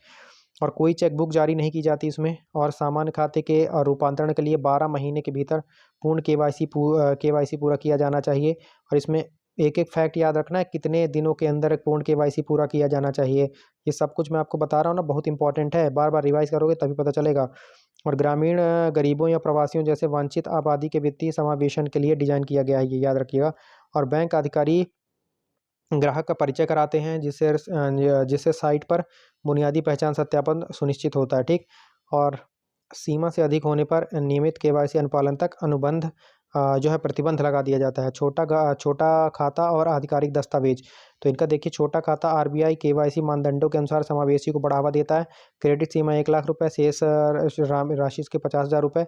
आधिकारिक रूप से मान दस्तावेज में Aadhaar card, PAN card, passport, driving licence, voter ID आदि शामिल होते हैं। और बैंक अधिकारी द्वारा परिचय प्रारंभिक दस्तावेज का विकल्प होता है, ठीक है। और औपचारिक प्रमाणों के बिना कम जोखिम वाले ग्राहकों के लिए ऑनबोर्डिंग को सरल बनाना होता है। और शून्य शेष बुनियादी खातों के लिए पीएमजेडीवाई से लिंक किया जाता है इसको, तो ये भी याद रखना है। अब कृषि उत्पाद और उत्तर प्रदेश से कुछ अतिरिक्त जानकारी देख लेते हैं। तो केंद्र के कुल खाद्यान्न उत्पादन में उत्तर प्रदेश प्रथम नंबर पर है, याद रखिएगा। और राज्य में साल भर 3 तरह की फसलें बोई जाती हैं, रबी, खरीफ और जायद। तो उत्तर प्रदेश गेहूं, जौ, गन्ना, आलू और दाल खाद्यान्न उत्पादन में प्रथम नंबर पर है, तो ये आपको याद रखना है, ठीक है। और देश के सकल घरेलू उत्पादन में कृषि क्षेत्र का योगदान कितना, 17.5% वर्तमान में 2015-16 की कीमतों पर है, ठीक है। बेस ईयर यही है। और उत्तर प्रदेश भारत का सबसे बड़ा गेहूं उत्पादक राज्य है, इसके बाद पंजाब है, हरियाणा है और फिर मध्य प्रदेश है। तो मध्य प्रदेश कौन से नंबर पर, चौथे नंबर पर है ना। और उत्तर प्रदेश भारत में गन्ने का सबसे बड़ा उत्पादक है, इसके बाद महाराष्ट्र, कर्नाटक और तमिलनाडु है। भारत में गुजरात कपास का सबसे बड़ा उत्पादक है, इसके बाद महाराष्ट्र, तेलंगाना और कर्नाटक है। उत्तर प्रदेश में कृषि मुख्य व्यवसाय है, गेहूं राज्य की मुख्य खाद्यान्न फसल है, गन्ना मुख्य व्यावसायिक फसल है, ठीक है। भारत में धान का सबसे बड़ा उत्पादक पश्चिम बंगाल है, लेकिन धान का कटोरा छत्तीसगढ़ को कहते हैं, याद रखिएगा। और sugar bowl of the world किसको कहते हैं, तो क्यूबा को कहते हैं, ठीक। और भारत में गेहूं का सबसे बड़ा उत्पादक उत्तर प्रदेश ही है, तो ये भी आपको याद रखना है, ठीक है। अब आपको बहुत सारे क्वेश्चन, करीब करीब अभी 60-70 क्वेश्चन और करवाने हैं भाई, ठीक है। अब आपके कोर करंट अफेयर के क्वेश्चन शुरू होंगे। तो हाल ही में अवैध शिकार को रोकने के लिए आर्टिफिशियल इंटेलिजेंस आधारित थर्मल ड्रोन निगरानी प्रणाली का शुभारंभ काजीरंगा नेशनल पार्क ने किया है, जो कि असम में है, एक सींग वाले गैंडे के लिए प्रसिद्ध है। इसके अलावा Dehing Patkai wild life sanctuary भी आपको असम में देखने के लिए मिल जाएगी। नॉर्थ ईस्ट स्टेट में सबसे बड़ा राज्य असम ही है, याद रखिएगा, ठीक है। अगला है, रक्षा मंत्री राजनाथ सिंह ने गोला बारूद इकाई का शुभारंभ नागपुर में किया है, याद रखिएगा। और इसके अलावा दुनिया का दूसरा सबसे बड़ा 5G सब्सक्राइबर देश भारत बन गया है। 25 वर्षों के बाद पेसा अधिनियम झारखंड ने लॉन्च किया है। पश्चिमी समुद्री तट के कोस्ट गार्ड कमांडर के रूप में हाल ही में जनरल एमबी पाठक को नियुक्त किया गया है, तो ये भी याद रखना है आपको। और हाल ही में उत्तरदायी राष्ट्रीय सूचकांक में भारत 16वें नंबर पर है। और इस सूचकांक को 19 जनवरी 2026 को नई दिल्ली में लॉन्च किया गया, और भारत का स्कोर इसमें 0.5515 रहा है। और इसे वर्ल्ड इंटेलेक्चुअल फाउंडेशन ने लॉन्च किया है, जो कि भारत की संस्था है। और इसमें टॉप पर सिंगापुर है। ये सारे फैक्ट आपको याद रखने हैं। और अभी पद्म पाणी life time achievement award Ajanta Ellora film festival में दिया जाता है, और अभी हाल ही में इलैया राजा को दिया गया है। मोस्ट इंपॉर्टेंट क्वेश्चन छपेगा आपके एग्जाम में। और यह पुरस्कार जो मैंने बताया आपको, अजंता एलोरा फिल्म फेस्टिवल के दौरान दिया जाता है। और यह इस फिल्म फेस्टिवल का 11वां संस्करण था। और 2025 में कब दिया गया, किसे दिया गया, तो साई परांजपे को दिया गया था। और यह फिल्म पुरस्कार छत्रपति संभाजी नगर में आयोजित किया जाता है, याद रखिएगा, ठीक है। अगला है, हाल ही में ब्रिक्स नेटवर्क यूनिवर्सिटी में शामिल होने वाला एकमात्र भारतीय कृषि राज्य विश्वविद्यालय पंजाब कृषि विश्वविद्यालय बन गया है, याद रखिएगा, जो कि लुधियाना में है। और ब्रिक्स की 98वीं बैठक भारत में ही होने वाली है, ठीक है। तो ये क्वेश्चन भी आपको याद रखना है। अगला क्वेश्चन है आपका ये वाला हो गया ना। नॉर्थ ईस्ट क्षेत्र में एनसीसी गोल्ड मेडल जीतने वाली पहली अधिकारी लेफ्टिनेंट जनरल एम सुधा बन गई हैं। तो ये भी इंपॉर्टेंट क्वेश्चन है, सारे इंपॉर्टेंट क्वेश्चन है, याद रखना, सबको याद रखना है, आपको बार बार रिवाइज करना है भाई, तभी याद हो पाएंगे ये सारे क्वेश्चन, है ना, क्योंकि क्वेश्चन ज़्यादा हैं आपके पास, ठीक है। अगला है सागर मैत्री संयुक्त पहल डीआरडीओ और नेवी ने चलाया है। डीआरडीओ की तरफ से कौन भाग लेगा? आईएनएस सागर ध्वनि भाग लेगा, ठीक है। डीआरडीओ की स्थापना 1 जनवरी 1958 को किया गया। इसका मोटो है बलस मूलम विज्ञानम, शक्ति का स्रोत विज्ञान है। और इसके प्रमुख है समीर वी कामथ, याद रखेंगे, ठीक। अगला देखिए, हाल ही में पलानी वेलु गट्स का हिंदी संस्करण का विमोचन हमारे उपराष्ट्रपति सीपी राधाकृष्णन ने किया है। अगला है एशिया विनिर्माण सूचकांक 2026 में भारत 6वें नंबर पर है, टॉप पर चीन है। अगला है प्रधानमंत्री नरेंद्र मोदी को हाल ही में अमेरिका के द्वारा गाजा शांति बोर्ड का जो है सदस्य बनने के लिए अमेरिका ने आमंत्रित किया है, याद रखिएगा। अगला है हाल ही में राष्ट्रीय पेंगुइन दिवस 20 जनवरी को मनाया गया। अगला है मारुति सुजुकी 35,000 करोड़ रुपए का निवेश करके एक विशाल संयंत्र गुजरात में स्थापित कर रही है। अगला है हाल ही में कर्नाटक राज्य की 3 जीआई टैग जो हैं वो मालदीव को निर्यात किए गए हैं। मालदीव की कैपिटल माले है, यहाँ की राष्ट्रपति मोइज्जू हैं, याद रखिएगा। और जीआई टैग 10 वर्षों के लिए दिया जाता है। जीआई टैग का अधिनियम 1999 का है। पहली बार 2004 में दार्जिलिंग की चाय को दिया गया था, और दार्जिलिंग पश्चिम बंगाल का हिस्सा है, याद रखेंगे, ठीक। अगले क्वेश्चन पर चलते हैं। अगला क्वेश्चन है डिजिटल स्वास्थ्य में सुधार के लिए विश्व बैंक ने $286 मिलियन का लोन पश्चिम बंगाल को दिया। अगला है विद्युत क्षेत्र में उत्कृष्टता के लिए उत्कृष्ट केंद्र का उद्घाटन हाल ही में आईआईटी दिल्ली के द्वारा किया गया। और 2025 में 30 लाख जनसंख्या घटाने वाला देश कौन सा है? चीन है। चीन में 30 लाख जनसंख्या घट गई है। अगला है 4775 करोड़ की बेम्बला नदी सिंचाई प्रोजेक्ट हाल ही में महाराष्ट्र में मंजूरी दी गई है। तो पूछेगा बेम्बला नदी सिंचाई प्रोजेक्ट कहाँ का है? तो महाराष्ट्र का है, याद रखेंगे। अगला है प्रोजेक्ट डॉल्फिन के तहत दूसरा राष्ट्रव्यापी डॉल्फिन सर्वेक्षण हाल ही में यूपी में शुरू किया गया। साइना नेहवाल ने संन्यास ले लिया। मैंने डिटेल में बताया हुआ है, सारे क्वेश्चन पिछले वीडियोस भी देख कर आइएगा, तभी आपको यहाँ समझ में आएगा। इनके बारे में डिटेल में जान चुके हैं अपन मेरे भाई, ठीक है। इंडियन ओपन बैडमिंटन 2026 चैंपियनशिप, जिसे योनेक्स सनराइज चैंपियनशिप भी कहा जाता है, इसमें मेल में ताइवान के खिलाड़ी हैं जो ली चुन यी, इन्होंने जीता है। जबकि फीमेल में साउथ कोरिया की खिलाड़ी आन सी यंग ने जीता है। तो याद रखिए कि इनके नाम थोड़े से अटपटे से हैं, लेकिन क्या करें, याद तो आपको करना पड़ेगा। अगला है हाल ही में राज्यों को गैंगस्टर फ्री करने के लिए ऑपरेशन प्रहार पंजाब ने चलाया। अगला है होप आइलैंड के बारे में मैंने पिछले वीडियो में डिटेल में बताया, यहाँ पर रिवीजन मोड में डाल दिया है बस। तो हो, और बहुत सारे नए क्वेश्चन भी हैं इसमें, है ना। तो वीडियो तो आपको स्किप करना ही नहीं है, एक भी सेकंड अगर आपने मिस कर दिया तो मान लीजिए वही क्वेश्चन आपके एग्जाम में आ गया। इतना इंपॉर्टेंट सेशन रहता है मेरा। अगला देखो, होप आइलैंड का एक नया सैटेलाइट लॉन्चिंग सुविधा विकसित करने वाला राज्य आंध्र प्रदेश है, जो कि काकीनाडा नदी में स्थित है, याद रखिएगा। और पहले साउंडिंग रॉकेट M100 था, जिसे 1963 में लॉन्च किया गया था। अगला है बीजेपी का सबसे युवा अध्यक्ष हाल ही में पटना के हैं नितिन नवीन को चुना गया है। और खेलो इंडिया विंटर गेम्स का 6वां संस्करण हाल ही में लद्दाख में शुरू किया गया। पहला 2020 में गुलमर्ग में शुरू किया गया था, याद रखेंगे। अगला है IRDA अर्थात इंडिया रिन्यूएबल एनर्जी देव एजेंसी, इसकी स्थापना 1987 में हुई थी, और इसका हेडक्वार्टर नई दिल्ली में है। इसने हाल ही में जाम्बिया में सोलर प्रोजेक्ट के लिए पहला अंतर्राष्ट्रीय ग्रीन लोन जारी किया है, जो कि $22.5 मिलियन का है। अगर आपको वीडियो की क्वालिटी कंटेंट अच्छा लग रहा हो तो एक बार फिर से आपसे रिक्वेस्ट रहेगी, study with Sanju SDL YouTube channel को सब्सक्राइब करेंगे और अपने दोस्तों के साथ शेयर करेंगे, वीडियो को लाइक करेंगे। चैनल का फ्री PDF टेलीग्राम चैनल में मिलता है। टेलीग्राम चैनल का लिंक वीडियो के कमेंट बॉक्स में पिन है, वहाँ से ज्वाइन कर लीजिए भाई मेरे। इसके अलावा अगर आपको गुरु दक्षिणा के रूप में कुछ मेरी हेल्प करनी है तो आप चैनल को ज्वाइन कर सकते हैं। एक्स्ट्रा बेनिफिट मेंबर्स को मैं नहीं दूंगा, सबको बराबर का हक मिलेगा। लेकिन जैसे आप 10, 20, 50 रुपये आप चाय गुटखा पान मसाला जैसी जहरीली चीज़ों के लिए बर्बाद कर दे रहे हैं, तो उनको छोड़िए, उनसे आपको स्वास्थ्य लाभ नहीं होना है, स्वास्थ्य लाभ यहाँ से होना है। अगर आप थोड़ा बहुत हेल्प कर देंगे तो मैं आपको और अच्छा कंटेंट डिलीवर कर पाऊंगा। मेरे कहने का मतलब ये है, सोर्सेस थोड़ा सा रिसोर्सेज बढ़ेंगे तो मैं आपको भी बहुत अच्छा कंटेंट दूंगा, कहने का मेरा मतलब ये है। और अच्छे अच्छे जो है आपके लिए टीचर्स लेके आऊँगा और सब्जेक्ट के लिए, और पढ़ेंगे तो अपन फ्री में, जानते हैं कि हमारा फ्री वाला चैनल है, फ्री के लिए डिवोटी चैनल है ना। अगला देखिए, दूसरे नंबर की वैश्विक बौद्ध सम्मेलन हाल ही में नई दिल्ली में आयोजित की गई, और पहला सम्मेलन 2023 में नई दिल्ली में ही आयोजित किया गया था। अगला है कुंभलगढ़ वाइल्ड लाइफ सेंचुरी को पर्यावरण सेंसिटिव क्षेत्र घोषित किया गया है। यह राजस्थान के राजसमंद जिले में है। अगला है मणिपुर, मेघालय, त्रिपुरा का स्थापना दिवस 21 जनवरी को मनाया गया। अगला है न्यू में भारत की ऊंचाई युक्त गुआन पुई सयावी को नियुक्त किया गया है। अच्छा, ये क्वेश्चन है भाई, ये टाइपराइटर जी ने क्या कर दिया। टाइपराइटर हालांकि मैं ही हूँ, मैं ही टाइप करता हूँ और मैं ही रिकॉर्ड करता हूँ वीडियो, ठीक है।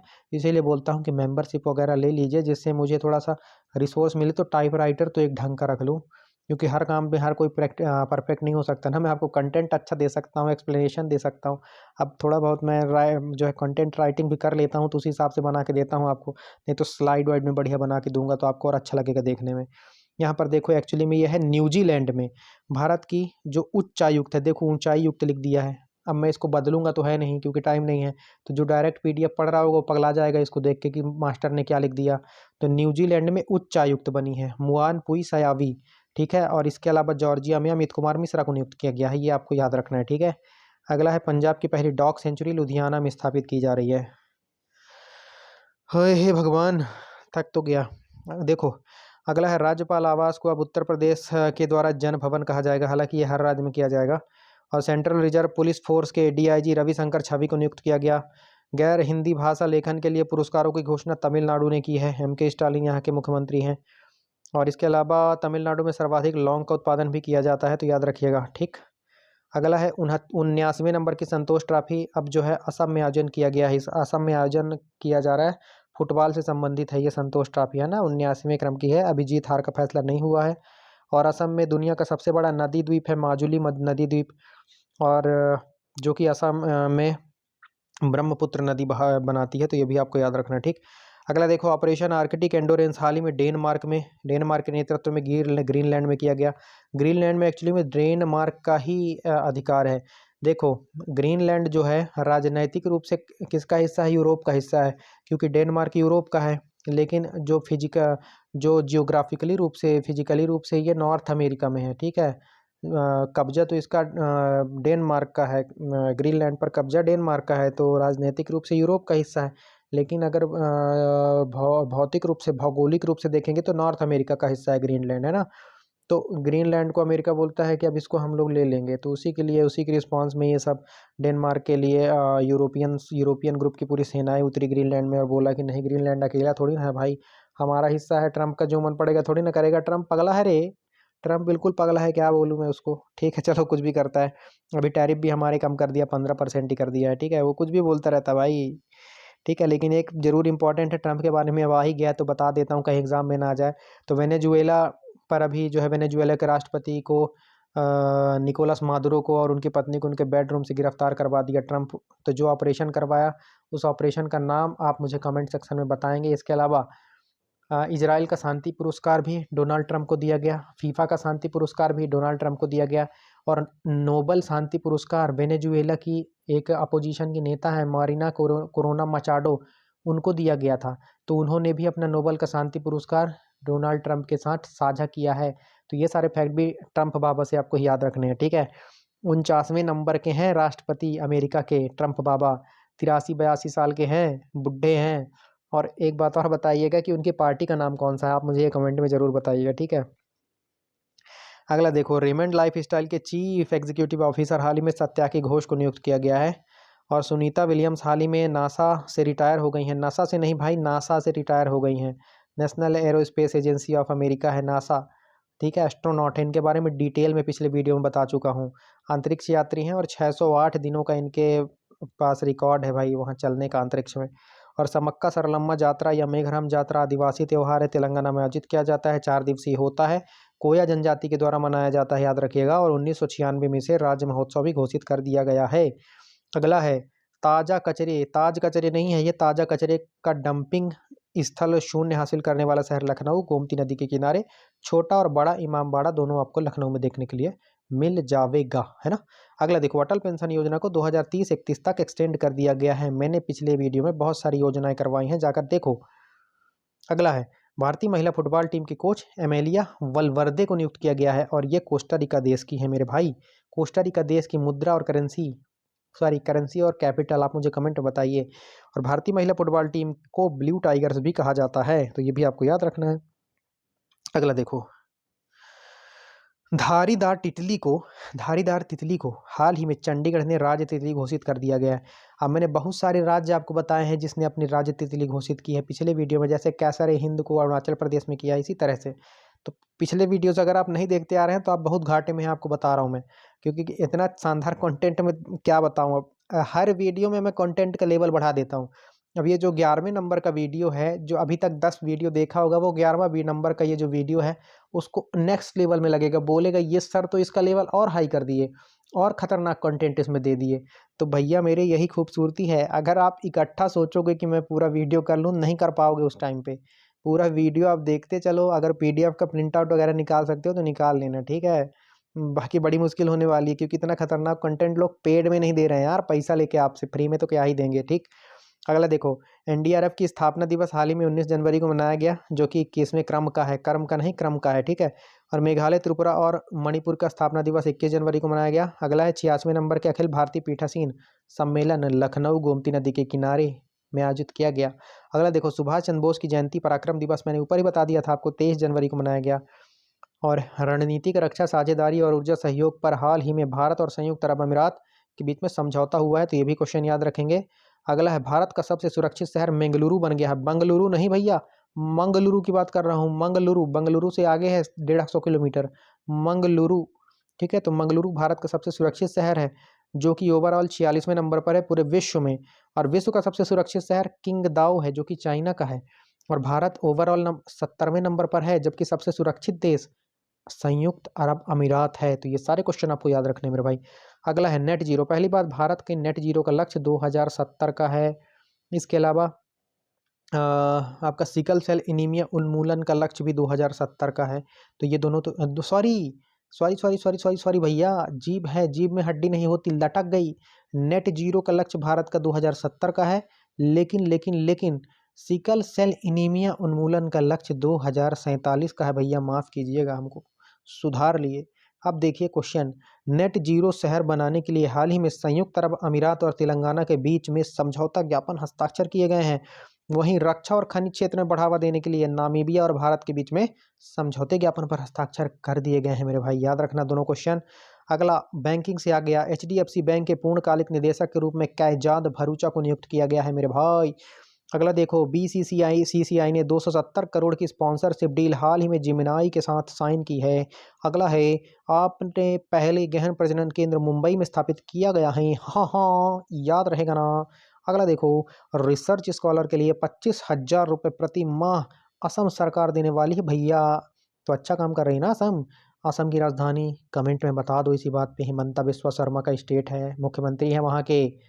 अभी मोहम्मद दीपक वाला बड़ा फेमस हुआ, कोट द्वार में हरिद्वार वाला, शायद तक मोहम्मद दीपक देखे थे भाई, एक बुढ़े को जाके बोल रहे हैं कि तुम नाम, दुकान का नाम बाबा नहीं रख सकते हो।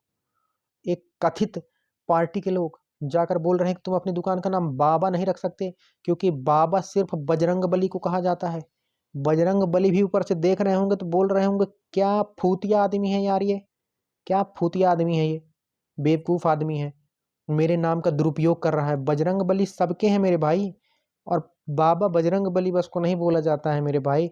बाबा हम लोग तो जो है शंकर भगवान को भी बाबा बोलते हैं, मुसलमान लोग तो पीर बाबा बोलते हैं, तो वो अपने नाम पे रख लिया होगा। छोटे छोटे बच्चों को बाबा बोला जाता है, बाबू बाबा। अरे क्या लॉजिक लगा के गए थे वो लोग यार। और वो एक इंसानियत के नाते एक बंदा जो है वो बोल बैठा, तो उसको बोल रहे हैं कि मुस्लिम समर्थक है, बताओ। मतलब क्या बताऊं मैं यार, एक आदमी अगर इंसानियत के नाते खड़ा हो जाएगा ना, तो उसको आज की कंडीशन यह है कि देशद्रोही घोषित कर दिया जाएगा यार। ये सुन के बड़ा दुख होता है भाई। हम भोले बाबा को भी, जो हम भोले बाबा को बाबा बोलते हैं भाई, भोले बाबा बोलते हैं, नहीं बोलते, बताओ, नहीं बोलते हैं। हम हनुमान दादा बोलते हैं, हमारे यहाँ हनुमान जी को, हनुमान भगवान को हम दादा बोलते हैं, दादा। हमारे पिताजी दादा बोलते हैं हमेशा हनुमान भगवान को, हनुमान जी को। हम लोग भी दादा ही बोलते हैं, बाबा बोलते हैं। अब वो मुस्लिम बोलेगा कि मैं जो है पीर बाबा, हमारे बाबा हैं तो हम उनके नाम पे किए हुए हैं। तो ये जो है सोशल हार्मनी जो है ना, जो भाईचारे की भावना है, ये सब छोटी मोटी चीज़ें नहीं करनी चाहिए भाई। नाम ही रख लिया तो क्या हो गया, वो नाम हटा ले वो अपना, क्या है मतलब। और मैं प्रणाम करता हूँ वहाँ के एसपी महोदय को, जो जिन्होंने कुछ कार्यवाही अभी तक नहीं की, कुछ जो है पब्लिक नहीं किया। अब क्या बताऊँ मैं पुष्कर सिंह धामी जी अगर मेरा वीडियो ये देख नहीं रहे होंगे क्योंकि वो अपेक्स बैंक की तैयारी नहीं कर रहे हैं, आप लोग देख रहे हैं तो कम से कम उन तक मेरा वीडियो, मेरा विनम्र निवेदन पहुंचा दीजिएगा कि आप जो है कुछ कार्रवाई कीजिए, अन्यथा हनुमान जी, हनुमान दादा, हनुमान बाबा और पीर बाबा भी आपके ऊपर नाराज हो जाएंगे भाई। कैसा कैसे कैसे लोग हैं यार, कसम से कभी कभी तो जो है दिमाग ही खराब हो जाता है देख के। वो इंसानियत, उस भाई को मेरे सलाम है यार। वो दीपक, मोहम्मद दीपक नाम उसका इतना फेमस हो गया, दीपक कुमार नाम है उसका। क्या हिंदू क्या मुसलमान, उनका भी जो है वो नाना पाटेकर का क्रांतिवीर मूवी देखे हो, दोनों अपना हाथ जो है पत्थर से जो है कूटता है और बोलता है एक में मेरा खून और उसका खून दोनों का मिलाता, बोलता अब बता इसमें कौन सा हिंदू का खून है कौन सा मुसलमान का खून है। तो हद है यार, हद है। मतलब मैं तो कहता हूँ कि हद मच रही है अब देश में। अब पता नहीं, आप ही लोग जो है अब देखिए आगे करिए कुछ जो भी करना हो। कम से कम पढ़े लिखे लोगों को तो लेकर आइए। बेरोजगारी इतनी ज़्यादा है ना कि लोग जो है इसी तरह की हरकतें करेंगे अगर बेरोजगार रहेंगे तो। बेरोजगार रहेंगे तो इसी तरह की हरकतें करेंगे भाई। अगर उनके पास टाइम होता, अब आपके पास टाइम है कि आप जाओ रैली में उसको मारो जाके? नहीं है टाइम। जिसके पास टाइम नहीं है वो लोग जा रहे हैं भाई, अब क्या कर सकते हैं बताइए। सोशल हार्मनी की तो ऐसी कम तहसी मचा के रखे हैं भाई, भाईचारे की। ठीक है चलिए कोई बात नहीं भैया, ज़्यादा नहीं बोलेंगे, नहीं हमारे ही ऊपर जो है चढ़ बैठेंगे। तो हम जो है हर धर्म की इज्जत करते हैं, हर धर्म की रिस्पेक्ट करते हैं, अपने धर्म के लिए कट्टर हैं। हिंदू धर्म के लिए हम कट्टर हैं, हिंदू धर्म के लिए हम कट्टर हैं। लेकिन इसका मतलब ये नहीं है कि हम दूसरे धर्म को जो है कुचलने की कोशिश करेंगे। वो लोग भी भारत में रहते हैं और वो लोग भी, उनके उनका भी हिस्सा है यहाँ पर भारत की आबो हवा में और भारत में जीने का उनका भी हिस्सा है भाई। आर्टिकल आप लोग पढ़े ही होंगे, आर्टिकल 12 से 35 मौलिक अधिकार जो हैं उनके पास भी हैं। तो हम अपने धर्म की बेइज्जती नहीं सहेंगे, हम अपने धर्म के प्रति कोई वो नहीं जो है बेकार चीज़ नहीं सुनेंगे। लेकिन हम दूसरे के धर्म के प्रति, अब वो हनुमान जी का मंदिर है वहाँ पर, उसके सामने अगर कोई मुस्लिम दुकान चला के अपनी रोजी रोटी कमा रहा है तो उसमें हमें दिक्कत नहीं होनी चाहिए। क्या वो हनुमान दादा के ऊपर टीका टिप्पणी कर रहा था? क्या उनके ऊपर कुछ फेंक रहा था? वो कीचड़ फेंक रहा था क्या? अगर कीचड़ फेंक रहा होता तो उसके हाथ पैर तोड़ देते वहीं पे। कुछ कर रहा था क्या ऐसा? कुछ नहीं कर रहा था। तो ऐसा नहीं करना चाहिए था मेरे भाई। ठीक है, किसी की रोजी रोटी चल रही तो चलने दो भाई, उसमें क्या है। चलो कोई बात नहीं, राजनीतिक विषय है, लेकिन कभी कभी आत्मा हमारी दुखित हो जाती है तो हम भी बोल लेते हैं थोड़ा बहुत। ठीक है चलिए, आपका अपेक्स बैंक का पेपर है भैया, पढ़िए। ठीक है, तो यहाँ पर देख लिया था कि पहले गहन प्रजनन केंद्र मुंबई में, ये भी देख लिया था भाई, हिमंता विश्वा शर्मा वाली, ये भी बहुत खतरनाक खतरनाक भाषण देते हैं। अगला देखो, राष्ट्रीय पैरालंपिक पैरा लिफ्टिंग चैंपियनशिप हाल ही में रुड़की में आयोजित की गई। अब ये 1 घंटे से ज़्यादा का वीडियो हो गया ये। इन स्पेस, इसका हेडक्वार्टर अहमदाबाद में है ना, तो इन स्पेस ने भारत के पहले सबसे निजी पृथ्वी अवलोकन उपग्रह तारामंडल के लिए पिक्सेल कंपनी के साथ समझौता किया है। पिक्सेल आपका बेंगलुरु की कंपनी है ना, और इन स्पेस का हेडक्वार्टर अहमदाबाद में है। अहमदाबाद साबर नदी के किनारे है। बेंगलुरु को क्या कहा जाता है? स्पेस कैपिटल ऑफ इंडिया कहा जाता है, और भारत का बगीचा भी कहा जाता है। ठीक है, और ये जो समझौता हुआ है इसके तहत बाहर 12 जो है 12 पृथ्वी अवलोकन उपग्रह, मतलब अर्थ ऑब्जर्वेटरी सैटेलाइट्स को लॉन्च किया जाएगा। ठीक है, अगला देखो, स्थापित करने के लिए समझौता किया गया 12 हमने देख लिया। और इन स्पेस का फुल फॉर्म है Indian national space promotion and authorisation centre. ठीक है, अगला देखो, पिक्सेल कंपनी का पहला पूरी तरह से कमर्शियल उपग्रह का नाम शकुंतला है, ये आपको याद रखना है। इसके अलावा भारतीय खगोलविदों के द्वारा खोजी गई स्पाइरल आकाशगंगा का नाम अलकनंदा है। दोनों क्वेश्चन में अंतर है अगर पूछता है आपसे तो। और जेम्स वेब टेलीस्कोप की हेल्प से इन्होंने खोजा था इस अलकनंदा को। ठीक है, जेम्स वेब टेलीस्कोप नासा का है, नासा का। अगला देखो, एलएनजी का full form liquefied natural gas होता है, और भारत का दूसरा सबसे बड़ा एलएनजी आपूर्तिकर्ता देश यूएई बन गया है, सबसे पहला कतर बना हुआ है। अगला है 2025 का मोस्ट इंपॉर्टेंट, आपके एग्जाम में छापेगा छापेगा छापेगा, मतलब छपेगा।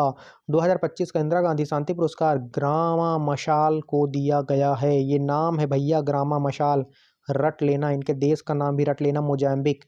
तो इंदिरा गांधी शांति पुरस्कार 2025 के लिए ग्रामा मशेल को दिया गया है, जो कि मोजाम्बिक की है।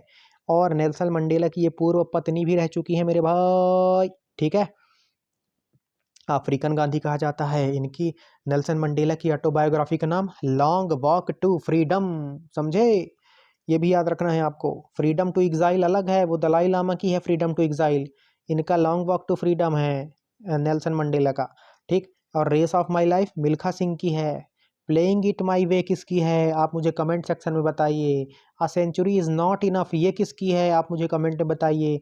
अ कुट्टी क्रिकेट स्टोरी किसकी है, आप मुझे कमेंट में बताइए। तीनों के तीनों क्वेश्चन बहुत इंपॉर्टेंट हैं। अगला देखिए, इसके अलावा 2024 का किसे मिला था, मिशेल ब्रेसलेट को मिला था। ये चिली देश की थी, ठीक है, याद रखेंगे आप लोग। और इंदिरा गांधी शांति पुरस्कारों की घोषणा 1986 में की गई थी, 25 लाख रुपए की राशि दी जाती है। अच्छा, आप लोग सोचते होंगे इतनी डिटेलिंग मास्टर क्यों लिख देता है, ये सब स्टैटिक जीके है। और आप एक भी, आपको मैं आज बता रहा हूँ, गूगल में जाना और यहाँ पर लिखना इंदिरा गांधी शांति पुरस्कारों की घोषणा कब हुई थी। क्वेश्चन फॉर्मेट में आप लिख बस देना, आपके सामने आ जाएगा कि कितने एग्जाम में पूछा गया। ठीक है, ये सब स्टैटिक जीके का पार्ट है, आपको समझ में भी नहीं आ रहा है स्टैटिक जीके आपका कितना कवर हो रहा है, ठीक है। तो आप बिल्कुल हल्के में नहीं लीजिए। इसके अलावा अब आपको हिस्ट्री, पॉलिटी, इकोनॉमी, ज्योग्राफी के भी क्वेश्चन करवाए जाएंगे धीरे धीरे, तो उसके लिए भी आप तैयार रहिएगा, ठीक है। करंट अफेयर्स बहुत सारे आपके करवा दिए गए हैं और अभी करवाते रहेंगे। उसके साथ ही थोड़े आप हिस्ट्री, पॉलिटी, इकोनॉमी, ज्योग्राफी भी डालेंगे हम, क्योंकि जनरल अवेयरनेस में वो भी पूछता है आपके। अगला देखो, कार्तिदा मेकानी का हाल ही में निधन हो गया है और वह सिंगापुर के पर्यावरणविद हैं और उन्हें सिंगापुर की ट्री लेडी कहा जाता है। इनका जन्म कर्नाटक में हुआ है, इसलिए आपके लिए इंपॉर्टेंट है। अगला देखो, भारत रंग महोत्सव 25वें संस्करण का आयोजन हाल ही में, इसका आयोजन नेशनल स्कूल ऑफ ड्रामा करती है, याद रखिएगा, मोस्ट इंपॉर्टेंट क्वेश्चन है। एनटीपीसी 2025 में अभी पूछा गया है कि भारत रंग महोत्सव का आयोजन कौन करती है, तो एनएसडी करती है, नेशनल स्कूल ऑफ ड्रामा। अगला है 40 of अम्ब्रेसिया, Ram Janmabhoomi challenges and response नाम की किताब को सुरेंद्र कुमार पचौरी ने लिखा है और इसको लॉन्च करने वाला उपराष्ट्रपति जी हैं हमारे सीपी राधाकृष्णन, बहुत लॉन्च कर रहे हैं, किताब ही किताब। अगले देखो, टाइम्स ऑफ हायर एजुकेशन विषय रैंकिंग है, सब्जेक्ट रैंकिंग, इसमें टॉप 100 में भारत का एकमात्र है, 96 नंबर पर आईआईएससी बेंगलुरु ने इज्जत बचा के रखी है। टॉप पर ऑक्सफोर्ड है। अगला है, हाल ही में स्पेन के कार्लोस अलकराज ने ऑस्ट्रेलियाई ओपन 2026 का खिताब जीत लिया है। इन्होंने सर्बिया के नोवाक जोकोविच को हराकर ये खिताब जीता है। और महिला वर्ग में कजाकिस्तान की एलाना राबाकिना ने जीता है, इन्होंने आर्यना सबलेंका को हराया है और आर्यना सबलेंका बेलारूस की हैं, याद रखिएगा। पूछेगा कार्लोस अलकराज कहाँ के, तो ये स्पेन के। सर्बिया के कौन, नोवाक जोकोविच। अलकराज जीता, नोवाक जोकोविच हारा। कजाकिस्तान की एलेना रबाकीना जीती हैं और इन्होंने बेलारूस की आरेना सबलेंका को हराया है फीमेल वर्ग में, याद रखना है। मैंने बताया अभी कितने 98 हो गए हैं। रामसर साइट के बारे में डिटेल में चर्चा कर चुके हैं पिछले वीडियो में। पटना पक्षी अभ्यारण्य को भी शामिल किया गया है, उत्तर प्रदेश का है ये, नहीं लगा देना कि बिहार का है पटना पक्षी अभ्यारण्य, नहीं तो एक नंबर चला जाएगा और बहुत झापड़ मारूंगा अगर इसको गलत करके आओगे तो। ऑनलाइन झापड़ों की बौछार कर दूंगा तुम्हारे कनपटी के नीचे। अगला देखो, भारत में सर्वाधिक आर्द्रभूमि क्षेत्र गुजरात में स्थित है, याद रखिएगा, ये अलग अलग क्वेश्चन है, आईबीपीएस में पूछा गया था आपके, ये देखो लिख दिया हूँ। भारत में सबसे ज़्यादा आर्द्र भूमि क्षेत्र की बात कर रहा है, सबसे ज़्यादा आर्द्र भूमि स्थल अगर पूछेगा तो तमिलनाडु में है।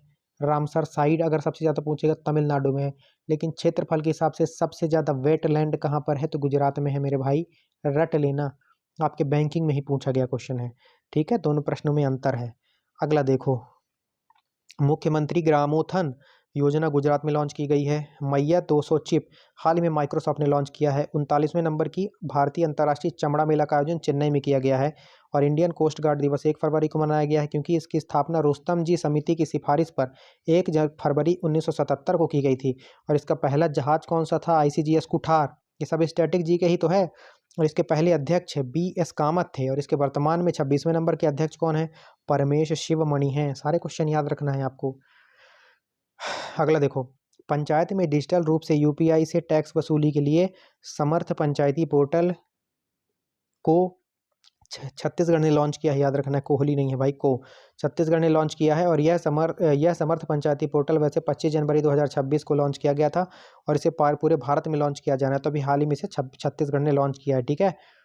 और 13 से अधिक सरकारी योजनाओं को एक ही स्थान पर उपलब्ध कराने के लिए एक और पोर्टल चलता है, जन समर्थ पोर्टल, इसको 6 जून 2022 को लॉन्च किया गया था, तो ये भी आपको मोस्ट इंपॉर्टेंट है। अगला है, 10 दिवसीय सरस मेले का आयोजन जम्मू कश्मीर में किया गया है। कंचोथ फेस्टिवल भी जम्मू कश्मीर में होता है, हैरात फेस्टिवल भी जम्मू कश्मीर में होता है, ठीक है। अगला है, जसपे बेंगलुरु की फिनटेक कंपनी है, 2026 की पहली और ओवरऑल 127वें नंबर की यूनिकॉर्न कंपनी बन गई है, याद रखिएगा। और बजट 2026 में ग्रामीण महिला उद्यमियों के लिए शी मार्ट्स पहल का शुभारंभ किया गया है, मोस्ट इंपॉर्टेंट है, छपेगा आपके एग्जाम में। अगला है, हाल ही में 68वें नंबर के ग्रैमी अवार्ड्स की घोषणा की गई, इसमें दलाई लामा को मेडिटेशन एल्बम के लिए बेस्ट ऑडियो बुक कथन और कहानी कैटेगरी के लिए चुना गया है। इसके अलावा दलाई लामा को 1989 में नोबेल का शांति पुरस्कार भी दिया गया था। और यह एक तिब्बती धर्मगुरु हैं जो कहाँ पर रहते हैं, हिमाचल प्रदेश के धर्मशाला में रहते हैं। सब ये क्वेश्चन पूछे गए हैं आपके एग्जाम में। और इसके अलावा इनकी ऑटोबायोग्राफी का नाम क्या है, फ्रीडम इन एग्जाइल है, मैंने बताया भी आपको ऊपर। इसके अलावा album of the year bed बनी को चुना गया है और song of the year bill English की विंड फ्लावर को चुना गया है। ठीक है, तो ये सारे क्वेश्चन आपको याद रखने मेरे भाई। अगला है मरु महोत्सव कहाँ पर आयोजित किया गया, जैसलमेर में आयोजित किया गया है। मोस्ट इंपॉर्टेंट है, जैसलमेर राजस्थान में है। BWF सुपर 300 का किताब अभी हाल ही में देविका सिहाग ने जीत लिया था और इसका नाम क्या था, थाईलैंड मास्टर्स। ठीक है, याद रखिएगा, मोस्ट इंपॉर्टेंट। आदमपुर हवाई अड्डा पंजाब में स्थित है और इसका नया नाम गुरु संत रविदास के नाम पर कर दिया गया है। और इनकी जयंती थी 1 फरवरी को और 649वें नंबर की जयंती थी, तभी घोषित की गई। अगला है विश्व आर्द्र भूमि दिवस 2 फरवरी को मनाया जाता है क्योंकि इसी दिन वेटलैंड एंड, और इसका थीम क्या था, वेटलैंड्स एंड ट्रांजिशन नॉलेज इसकी थीम थी। डिटेल में अपन बात कर चुके हैं रामसर के बारे में, है ना। और 10वां मिशन यूथ फेस्टिवल असम में आयोजित किया गया। और अगला है हाल ही में स्टेट बैंक ऑफ इंडिया ने एक स्पेशल फंडिंग हब के रूप में सेंटर ऑफ एक्सीलेंस जोन चक्र को लॉन्च किया है। मोस्ट इंपॉर्टेंट है, छपेगा आपके एग्जाम में। ठीक है, अगला है महाराष्ट्र की पहली उप मुख्यमंत्री सुनेत्रा पवार को नियुक्त किया गया है और इन्होंने दिवंगत अजीत पवार का स्थान लिया है क्योंकि अभी हाल ही में प्लेन क्रैश होने पर आपके महाराष्ट्र के उप मुख्यमंत्री अजीत पवार का निधन हो गया। अब उनकी पत्नी सुनेत्रा पवार को बना दिया गया है उप मुख्यमंत्री। थोड़ा सा रेस्ट लूंगा यार। अगला क्वेश्चन है चलो अगला क्वेश्चन है, रुसोमा ऑरेंज फेस्टिवल का आयोजन नागालैंड में किया गया। अगला है अग्नि परीक्षा संयुक्त अभ्यास हाल ही में ITBP और इंडियन आर्मी के बीच में अरुणाचल प्रदेश में आयोजित किया गया है, याद रखिएगा। और हाल ही में ITBP के डायरेक्टर जनरल शत्रुजीत कपूर को नियुक्त किया गया था। अगला है AI सक्षम विश्वविद्यालय आई सक्षम हाल ही में उत्तर प्रदेश के मेरठ में स्थापित किया जाएगा। और मेरठ किसके लिए प्रसिद्ध है, तो हाथ से बनी कैंची के लिए विश्व प्रसिद्ध है, याद रखिएगा।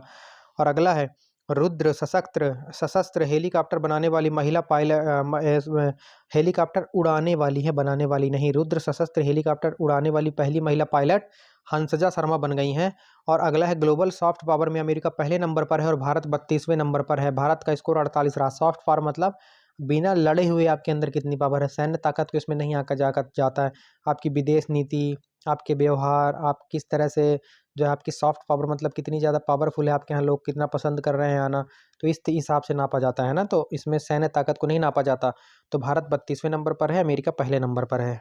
अगला देखो, SJ-100 नागरिक विमान बनाने के लिए हाल ही में हिंदुस्तान एरोनॉटिक्स लिमिटेड जो कि भारत की 14वें नंबर की महारत्न कंपनी है हाल, और यूनाइटेड एयरक्राफ्ट कॉरपोरेशन जो कि रसिया की कंपनी है, इनके बीच में समझौता हुआ है, याद रखिएगा। ठीक है, बता दिया हूँ ये फैक्ट। और हिंदुस्तान एरोनॉटिक्स लिमिटेड की स्थापना 1940 में हुई।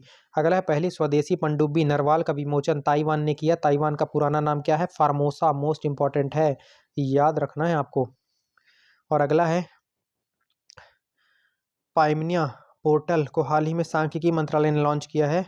और अगला है हाल ही में यूनेस्को के 2026-27 चक्र में भारत की तरफ से मेघालय के लिविंग रूट ब्रिज, जिन्हें जैंगक्रिएंग कहा जाता है, इसको शामिल करने के लिए नामांकन भरा है। मोस्ट इंपॉर्टेंट है, पूछेगा। लिविंग रूट ब्रिज कहाँ के हैं, मेघालय के हैं, याद रखिएगा। ठीक, अगला है राष्ट्रीय महिला आयोग का स्थापना दिवस 31 जनवरी को मनाया गया क्योंकि इसकी स्थापना, और यह 34वें क्रम का था, याद रखिएगा। क्रम का नहीं था, क्रम का था भाई। अब आपका कंप्यूटर अवेयरनेस देखेंगे, कंप्यूटर का हिस्ट्री देखेंगे, बहुत भर भर के क्वेश्चन आते हैं। तो अबेकस देखिए, अबेकस जो है दुनिया का पहला कैलकुलेटिंग डिवाइस था जिसका आविष्कार चीन में हुआ था। और नेपियर्स बोन्स जॉन नेपियर द्वारा 1617 में विकसित किया गया था, जिससे गणना के लिए हाथी दांत की छड़ों का उपयोग किया जाता था, नेपियर्स बोन। ठीक है, याद रखिएगा, मोस्ट इंपॉर्टेंट है।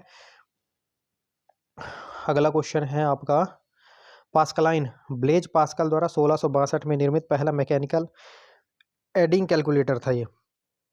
कंप्यूटर का जनक चार्ल्स बेबेज को कहा जाता है फादर ऑफ कंप्यूटर। अगला है एनालिटिकल इंजन चार्ल्स बेबेज के द्वारा 1837 में जो है प्रस्तावित किया गया था, है ना। अगला है प्रथम प्रोग्रामर कौन है, लेडी एडा लवलेस हैं। इन्हें दुनिया की पहली कंप्यूटर प्रोग्रामर माना जाता है जिन्हें एनालिटिकल इंजन के लिए एल्गोरिथम लिखा था। अगला देखो, हरमन होलरिथ, इन्होंने 1890 में जनगणना के लिए पंच कार्ड और टुबैलिटिंग मशीन का आविष्कार किया था। मोस्ट इंपॉर्टेंट है। अगला है एनियक, एनियक का full form electronic numerical integrator and computer. यह दुनिया का पहला पूर्णतः इलेक्ट्रॉनिक कंप्यूटर था, याद रखिएगा। 1946 में स्थापना हुई। अगला है EDSAC, EDSAC electronic delay storage automatic calculator, यह पहला कंप्यूटर था जिसने डेटा और प्रोग्राम दोनों को स्टोर किया जा सकता था। ठीक है। अगला है ट्रांजिस्टर का आविष्कार, कंप्यूटर की दूसरी पीढ़ी की शुरुआत 1947 में ट्रांजिस्टर के आविष्कार के साथ हुई थी। तो ये क्वेश्चन भी आपको याद रखना है। अगला है Z3 कंप्यूटर कोनरॉड जूस द्वारा 1941 में बनाया गया और दुनिया का पहला कार्यात्मक प्रोग्रामन नियंत्रित कंप्यूटर है। अगला है यूनिवैक मतलब यूनिवर्सल ऑटोमेटिक कंप्यूटर, व्यावसायिक उपयोग कमर्शियल यूज़ के लिए उपलब्ध होने वाला पहला कंप्यूटर है। इसके अलावा अगला है माइक्रो प्रोसेसर का उदय 1971 में इंटेल ने किया था, इंटेल 4004 नाम से, और पहला सिंगल चिप माइक्रो प्रोसेसर था ये। और फोर्टिफाइड पीढ़ियाँ, चौथी पीढ़ी के कंप्यूटर VLSI मतलब वेरी लार्ज स्केल इंटीग्रेशन तकनीक का उपयोग शुरू हुआ था, याद रखिएगा, चौथी पीढ़ी में। और अगला है वॉन न्यूमैन आर्किटेक्चर, जो वॉन न्यूमैन आर्किटेक्चर है आधुनिक कंप्यूटर का आधार माना जाता है इसे, जो डेटा और निर्देशों को एक ही मेमोरी में रखने की अनुमति देता है। क्रे वन का देख लीजिए, क्रे वन क्या है? 1976 में सिमोर क्रे के द्वारा विकसित दुनिया का पहला सफल सुपर कंप्यूटर है और भारत में सुपर कंप्यूटर के जनक विजय भटकर को कहा जाता है। तो ये क्वेश्चन भी आपको याद रखना है। आईसी के बारे में देखिए, इन्हें इंटीग्रेटेड सर्किट कहा जाता है। इनका विकास जैक किल्बी ने किया था और रॉबर्ट नायस ने 1958 में पहली बार जो है एकीकृत सर्किट चिप का आविष्कार किया था। और इन्हें सिलिकॉन से बनाया जाता है, याद रखिएगा, सिलिकॉन और जर्मेनियम, जिन्हें उपधातु कहा जाता है। LSI मतलब LSI से ULSI का सफ़र, मतलब लार्ज स्केल इंटीग्रेशन से अल्ट्रा लार्ज स्केल इंटीग्रेशन तक का सफ़र। पाँचवीं पीढ़ी के कंप्यूटर में ULSI का यूज़ किया जाता है, जिसे AI का यूज़ करते हैं अभी वर्तमान में। मार्क वन क्या है? हार्वर्ड आइकेन के द्वारा विकसित पहला इलेक्ट्रोमैकेनिकल कंप्यूटर है जो पूरी तरह से स्वचालित था। अगला देखो, एटोनॉस ऑफ बेरी कंप्यूटर, ABC से कहा जाता है, डिजिटल कंप्यूटर के विकास में एक मील का पत्थर था, जिसे अक्सर ENIAC से पहला इलेक्ट्रॉनिक डिजिटल डिवाइस माना जाता है। अब प्रश्न देख लेते हैं कुछ। दुनिया का पहला गणना कैलकुलेटिंग डिवाइस कौन सा था? तो अबेकस था। कंप्यूटर का प्रथम पीढ़ी 1940 से 56 के मुख्य इलेक्ट्रॉनिक घटक के रूप में किसका उपयोग किया जाता था? तो वैक्यूम ट्यूब का। कंप्यूटर का जनक चार्ल्स बेबेज। आधुनिक कंप्यूटर विज्ञान का जनक किसे कहा जाता है? एलन ट्यूरिंग को कहा जाता है। अगला है पंचकाट किसने बनाया? तो हरमन होलरिथ। अगला है एकीकृत सर्किट इंटीग्रेटेड सर्किट चिप का आविष्कार किसने किया था? तो किल्बी ने किया था, जैक किल्बी और रॉबर्ट नॉयस। कंप्यूटर के किस पीढ़ी में ट्रांजिस्टर का उपयोग किया गया? दूसरी पीढ़ी में। आईसी चिप का तीसरी पीढ़ी में। और दुनिया का पहला पूर्णतः इलेक्ट्रॉनिक डिजिटल कंप्यूटर कौन सा था? ENIAC मतलब electronic numerical integrator and computer. अगला है स्टोर्ड प्रोग्राम की अवधारणा किसने दी थी? जो आधुनिक कंप्यूटर का पहला था, तो जॉन वॉन न्यूमैन ने। और चौथी पीढ़ी के कंप्यूटरों में मुख्य रूप से किस तकनीक का प्रयोग किया गया? तो VLSI मतलब वेरी लार्ज स्केल इंटीग्रेशन और माइक्रो प्रोसेसर का। इंटेल द्वारा बनाया गया दुनिया का पहला माइक्रो प्रोसेसर इंटेल 4004 था। और यूनिवैक मतलब यूनिवर्सल ऑटोमेटिक कंप्यूटर जो है, ये क्या था? क्वेश्चन क्या था? अच्छा, व्यावसायिक उपयोग के लिए उपलब्ध कराया गया पहला कंप्यूटर, ये यूनिवैक था, है ना। और अगला, भारत में निर्मित पहला व्यक्तिगत कंप्यूटर कौन सा था? तो सिद्धार्थ था। कंप्यूटर की पांचवी पीढ़ी का मुख्य लक्ष्य क्या है? तो AI आर्टिफिशियल इंटेलिजेंस प्राप्त करना, है ना। और दुनिया की पहली प्रोग्रामर होने का गौरव लेडी एडा लवलेस को है। और भारत का पहला सुपर कंप्यूटर परम 8000 को किस वर्ष लॉन्च किया गया था? तो 1991 में। माइक्रो प्रोसेसर वाले कंप्यूटर किस पीढ़ी के अंतर्गत आते हैं? चौथी पीढ़ी के अंतर्गत। GUI आपके पिछले एग्जाम जो सहकारी का एग्जाम हुआ था उसमें इसका फुल फॉर्म पूछा था। तो ग्राफिकल यूजर इंटरफेस, सारे क्वेश्चन यहीं से मिलेंगे आपको। तो GUI मतलब ग्राफिकल यूजर इंटरफेस का आविष्कार किस प्रयोगशाला में हुआ था? तो जेरॉक्स पालो ऑल्टो रिसर्च सेंटर में हुआ था मेरे भाई, याद रखना, ठीक है, जेरॉक्स पार्क में हुआ था। तो मैंने तो यहाँ तक आपको बता रहा है एकदम बेहतरीन तरीके से। और ये जो EDSEC है, तो electronic delay storage automatic calculator, इसका फुल फॉर्म। ट्रांजिस्टर का आविष्कार किस वर्ष हुआ था? 1947 में बेल लेबोरेटरीज में हुआ था, ठीक है। अगला है, विश्व का प्रथम सुपर कंप्यूटर क्रे वन किसने बनाया? सिमोर क्रे ने। कंप्यूटर की तीसरी पीढ़ी में वैक्यूम ट्यूब और ट्रांजिस्टर की जगह आईसी चिप ने ले ली थी। अगला है पास्कलाइन कैलकुलेटर का आविष्कार ब्लेज पास्कल ने 1662 में किया था। बाइनरी नंबर 0 1 का आविष्कार किसने किया? तो ग्राटफ्रीड विल्हेम लिबनिज ने किया था। और अगला देखिए, चार्ल्स बेबेज द्वारा बनाया गया वह कौन सा इंजन था जो भाप से चलता था? तो डिफरेंशियल इंजन था वो। अगला है, व्यक्तिगत उपयोग के लिए लैपटॉप कंप्यूटर को पहली बार किस कंपनी ने बाजार में उतारा था? तो एप्सन ने उतारा था 1981 में। अगला है, हाई प्रोग्रामिंग लैंग्वेज फोर्ट्रान का विकास कंप्यूटर की किस पीढ़ी में हुआ था तो दूसरी पीढ़ी में इसका फुल फॉर्म होता है, फार्मूला ट्रांसलेशन याद रखिएगा। और अगला है एप्पल वन कंप्यूटर को व्यक्तिगत रूप से किसने डिज़ाइन किया था? तो स्टीव वेजनियाक ने। और कंप्यूटर में बग शब्द का प्रयोग पहली बार किसने और किसके लिए किया था? तो ग्रेस हॉपर ने कंप्यूटर में आई एक खराबी कीड़े के लिए। ठीक है, अगला है कंप्यूटर साक्षरता दिवस कब मनाया जाता है? तो आपका 2 दिसंबर को मनाया जाता है। तो याद रखिएगा मेरे भाई, ये आपके पूरे के पूरे क्वेश्चन आज कंप्लीट हुए और बहुत लंबा वीडियो चला गया, ये 1.25 घंटे का वीडियो था। तो आपको वीडियो की क्वालिटी कंटेंट अच्छा लग रहा हो तो वीडियो को लाइक, चैनल को सब्सक्राइब करके सपोर्ट करेंगे, अपने दोस्तों के साथ शेयर करेंगे, शेयर स्टडी ग्रुप में शेयर करेंगे और ज़्यादा से ज़्यादा अपने जितने भी घर में आपके मोबाइल हैं सबसे आप सब्सक्राइब करना है आपको, ठीक है, और लाइक भी करना है। और इसके अलावा गुरु दक्षिणा देने का अगर आपको मन है, इतना मेहनत करते हैं आपके लिए, तो आपके लिए और बेहतर कंटेंट हम डिलीवर कर पाएँ, ठीक है, रिसोर्सेज हमारे पास आएँ, इसके लिए आप हमें हमारे चैनल को ज्वाइन भी कर सकते हैं। ज्वाइन का ऑप्शन आपके लिए खुला रहता है। जैसे ही आप ज्वाइन में जाएंगे तो आप जो है ज्वाइन कर सकते हैं वहाँ से। मात्र जो है नॉमिनल फीस है 50-60 रुपये, कोई बड़ी बात नहीं होती है। कोर्स के लिए यहाँ पर 10-10 हज़ार रुपये चार्ज कर रहे हैं, इसी के लिए अभी 5-5 हज़ार रुपये का कोर्स लॉन्च हुआ है, ठीक है। तो इससे अच्छा कंटेंट आपको पेड कोर्स में भी नहीं मिलेगा, जाकर आप लोग देख लीजिएगा, ठीक। तो ज़्यादा नहीं बोलूँगा, आप मेरा कंटेंट वैसे ही बोलता है, हल्ला मचा हुआ है पूरे मध्य प्रदेश में कि अपेक्स बैंक में अपन जो है कुछ नाम हो चुके हैं अभी, ठीक। तो अपना कंटेंट अभी बोल रहा है मार्केट में, तो आप लोग बिल्कुल निधड़क होकर और हमारे टेलीग्राम चैनल से जुड़िए। टेलीग्राम चैनल का लिंक इसी वीडियो के डिस्क्रिप्शन और कमेंट बॉक्स में है, तो आप वहाँ से जुड़िए, आपको फ्री पीडीएफ वगैरह सब कुछ वहाँ पर, क्विज़ वगैरह सब कुछ वहाँ पर मिलता रहता है ना। तो आप वीडियो को लाइक, चैनल को सब्सक्राइब जरूर करेंगे और जो है मेंबरशिप भी जरूर लेना है आपको, जिससे हमें सपोर्ट मिले, है ना, जिससे हम आपको और बेहतर कंटेंट डिलीवर करने के लिए प्रतिबद्ध हो पाएँ। तो इसी नोट के साथ अपनी वाणी को विराम देता हूँ। खुश रहिए, मस्त रहिए, व्यस्त रहिए, पढ़ते रहिए, मुस्कुराते रहिए। Study with Sanju SDL YouTube channel को सब्सक्राइब करके सपोर्ट करिए। मिलते हैं अगली वीडियो में, तब तक के लिए जय हिंद, जय भारत।